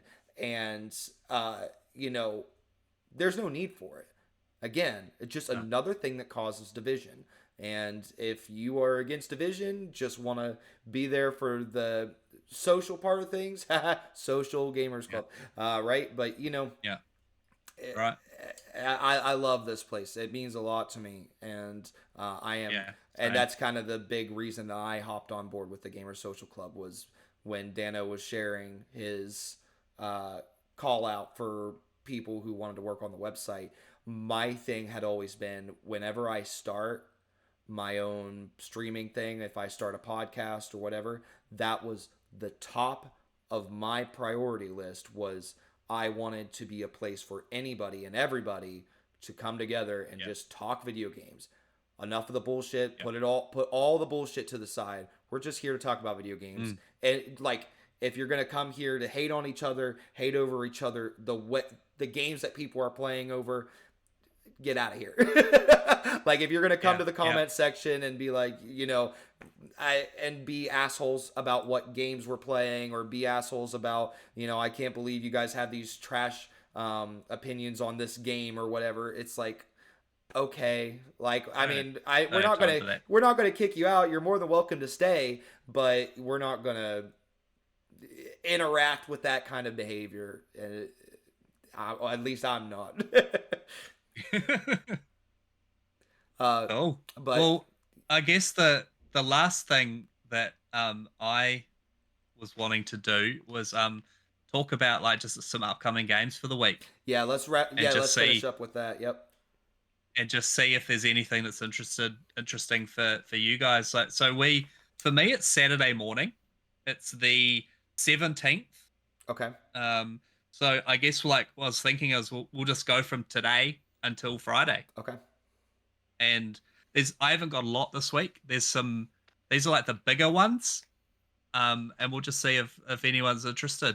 So the big one, I guess, is Black Myth comes out in a couple of days. Wukong. Are any of you going to be playing that? It looks gorgeous. It looks fucking gorgeous. Okay. Yeah, it looks great. I might pick it up on the PC. Definitely not day one for me. I've got so much else going on. I'm Russell? The same way. But Russell, That's another one I'll keep my eye on, and maybe a sale. I've tracked the reviews a little bit today. So like I'm aware that there seems to be some performance issues. Also, this doesn't mean anything necessarily, but the lack of PlayStation 5 codes going out for reviews. I'm glad I'm not playing it on PS5. That could all just be bullshit. You never know. It is a lot easier to generate a Steam code than it is a PlayStation code. That's for sure. Mm. So there's that. But maybe performance issues when they get patched out a month or two or whatever, and maybe like a $10-15 off sale or something. Unless it like ends up looking that fucking badass, and I end up picking it up. But I'm interested, but definitely not a day one buy. Okay. Yeah, I believe we talked about this last week. I initially had gone into our reviews and said I was going to review it, and then I was like, you know what? There's just no way. And even after kind of planning out what I'm going to be playing this year, something that I've been thinking about since last week is the fact that, oh my gosh, we've got the casting of Frank Stone 3 days before Astrobot, and then Astrobot comes out, and then 2 days after that, or 3 days after that, is Space Marine. And it's like, I've already taken Star Wars Outlaws out of the equation personally for me. Like, that's going to be one game I wait on. So I'm like, I don't know how I'm going to get it all done because I'm reviewing 2 out of 3 of those games that I just listed. Yeah, crazy. All right, well then the next one's Dustborn. That also comes out on the 20th. The art style for this looks very interesting, and I believe that it's got. This was we saw this at the Summer Games Fest. I'm pretty sure it's got a fucking cool like 80s soundtrack to it. Okay.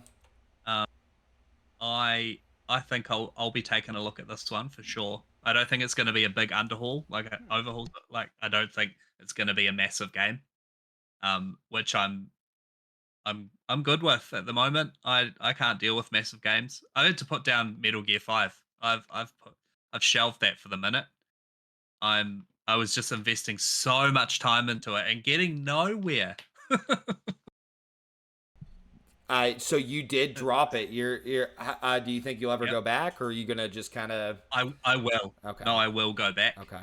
Definitely, because like I'm all about my steering wheel at the moment, but I can see that that's gonna be. I'm gonna pick that up and put that down, but I want to go back and finish it definitely. But yeah, Russell, any interest in Dustborn? I was not aware of what the hell this even was until you brought it up. For anyone interested, there is a demo on Steam, so there's that. Right. It looks interesting. Definitely not an action adventure type. Well, it says action in the description on Steam, but I don't trust Steam's description of shit. Yeah. If you pick the wrong thing to search for, it doesn't take very long to like start getting into the Steam porn games, and then you're like, how the hell did I even end up here? So Steam's organization and the way they classify shit does not make any sense at all. Oh, I get okay. I'm looking at the trailer. There is a little bit of action, more than I thought there would have been. Yeah. There's definitely Use the power of. Yeah, this is definitely an indie game though. The animation and stuff reminded me of Hi-Fi Rush a lot. Like not it, Yeah. I don't expect it to be a kick your opponent's ass to the beat type thing, but this does look interesting. It doesn't say how much it's gonna be. I'll add this to my wish list though. I'll keep my eye on it. Maybe download the demo tonight and see what's what. Yeah, use the power of words to shape relationships with your crew, get out of trouble, and reach your final destination. So I think from the looks of it, you're like a band and you're road tripping across America, and things happen. Why not? Why not? Why not? Guild Wars is getting some DLC. Are either of you into Guild Wars? Never played I it. got nothing to say about that really. No.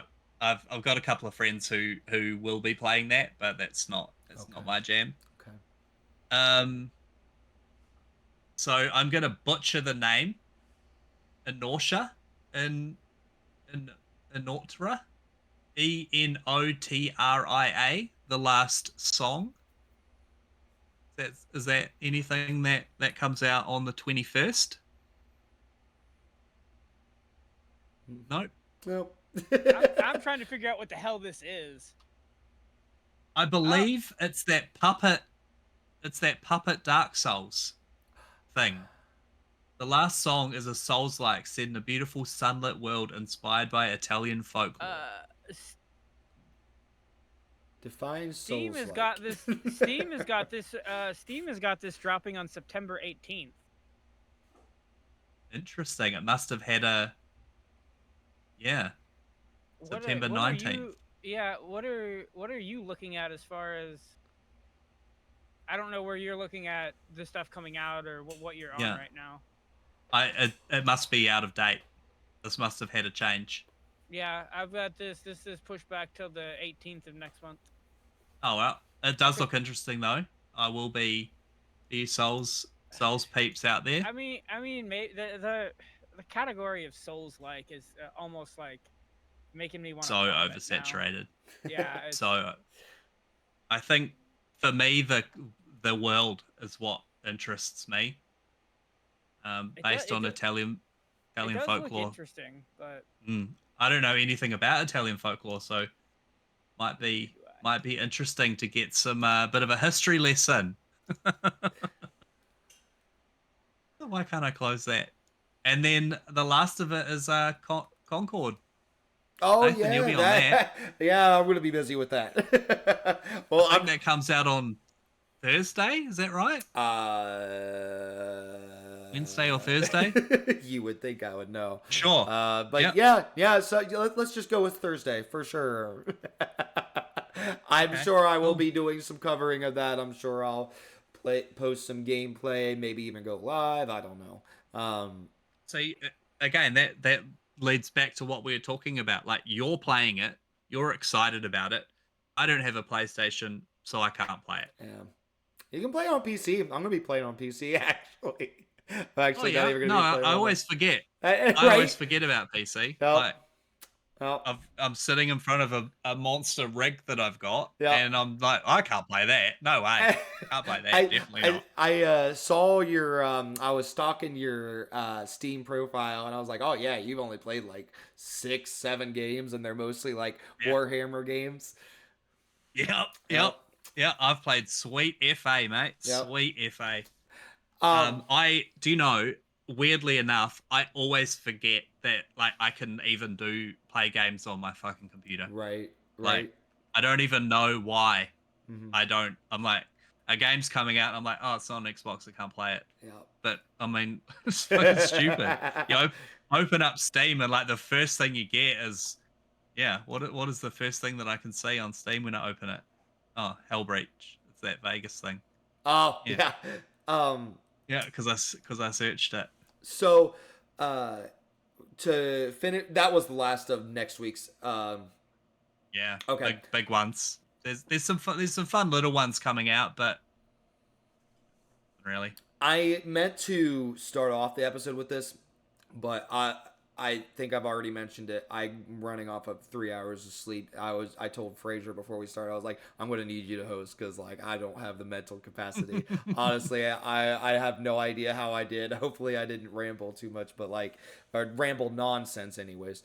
But I meant to mention this at the beginning of it. We have been working on doing the minisodes. I know I covered it last week. I covered it again now. I want to start opening our episodes with talking about what we're doing new as far as YouTube and website and all that stuff.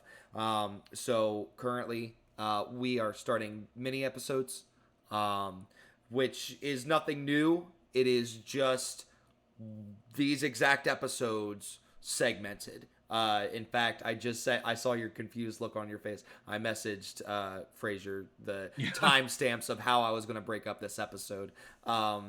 Yeah, there's And- just a whole bunch of numbers. Yeah. And I'm like, what is this? Yeah, I was trying to find Megan has my phone, so I couldn't take notes on my phone. I had to take them somehow, so I opened up the Xbox app and sent you a message there. Yeah, no, so it's just these conversations segmented. So like the Xbox conversation cool. we just had, like it's going to be segmented out. If you want to share that conversation with your friends, it makes it a little easier. Also, I've been working on Reels, or YouTube Shorts, anyways. Still gotta set up Instagram, TikTok, all that stuff. But for now, we have the YouTube Shorts, so that's a great way for you to also share with your friends as far as like bits and pieces of the podcast and things that we talk about. Like I said, last week I made a reel of the Benjamin Button part, made a reel of us talking about Borderlands. I made a reel of there was one from a couple weeks ago that didn't get very many views, but it's about Commander Buck talking about something his grandma said. I really liked it. Talking about people are gonna hate and stuff. It was great. It was great. So check out the reels. I've been working real hard on them, and just stay tuned for any cool stuff we're about to do.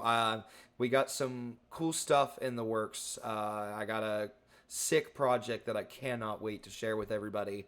And then as far as the website goes, I know that what are we working? I know we got some interviews cooking that are in the oven. Yeah. So there's some very cool interviews cooking. Yep. So I believe Dano's all over that. Yep. I actually think, And are you reviewing anything at the moment? it's my next one's going to be Concord, and that's going to be it until the casting of Frank Stone, and then Astrobot, and then I'm basically done until me and you are going to have to fight over A Quiet Place and figure out. I will just. Well, I think we should do that one. dual stream like we talked about. That'd be fun. That would be fun. But yeah, I think between all that, it's going to be tackling like live streams. This is for anybody watching at this point. This is the kind of conversation we have after we hit the stop recording. we start talking about projects and things that we want to start getting into. That's so funny. We probably should have stopped already then, huh? Right? Yeah. Right. Yeah. Because then we just start talking about all the things we want to do. And then right now I'm trying to summarize what we want to what is going on. Again, I'm rambling, so I'm going to shut the fuck up. Thank you all so much. If you've listened for the full 2 hours and 31 minutes, we really appreciate you. We love you. We appreciate Thank you, Steve. Yeah, right? Yeah, thank you, Steve. You are a dead set legend. That's right. If you have any more questions, we'll fire it to everyone so we have a bit of a chance to think about it. Let's normalize this right in for Fraser's question corner. I love that. Definitely. Absolutely. Yeah. Send Fraser your messages. We'll do that. Yeah. I'm trying to figure out what my thing's gonna be. I gotta figure it out. maybe one hot and steamy time. I don't know. I'll take off my shirt. Like a hot tub live stream. Oh my gosh! Oh, don't tempt me with a good time. Nathan's hot tub corner. Oh, brilliant. All right, guys. Well, I guess this is it, isn't it? Goodbye. Goodbye. Thank you so all long. so See much. you later. We love you. Russell, it was a pleasure, as always. As always. Links are in bio if you want to find us on the socials of the medias. Goodbye. Peace.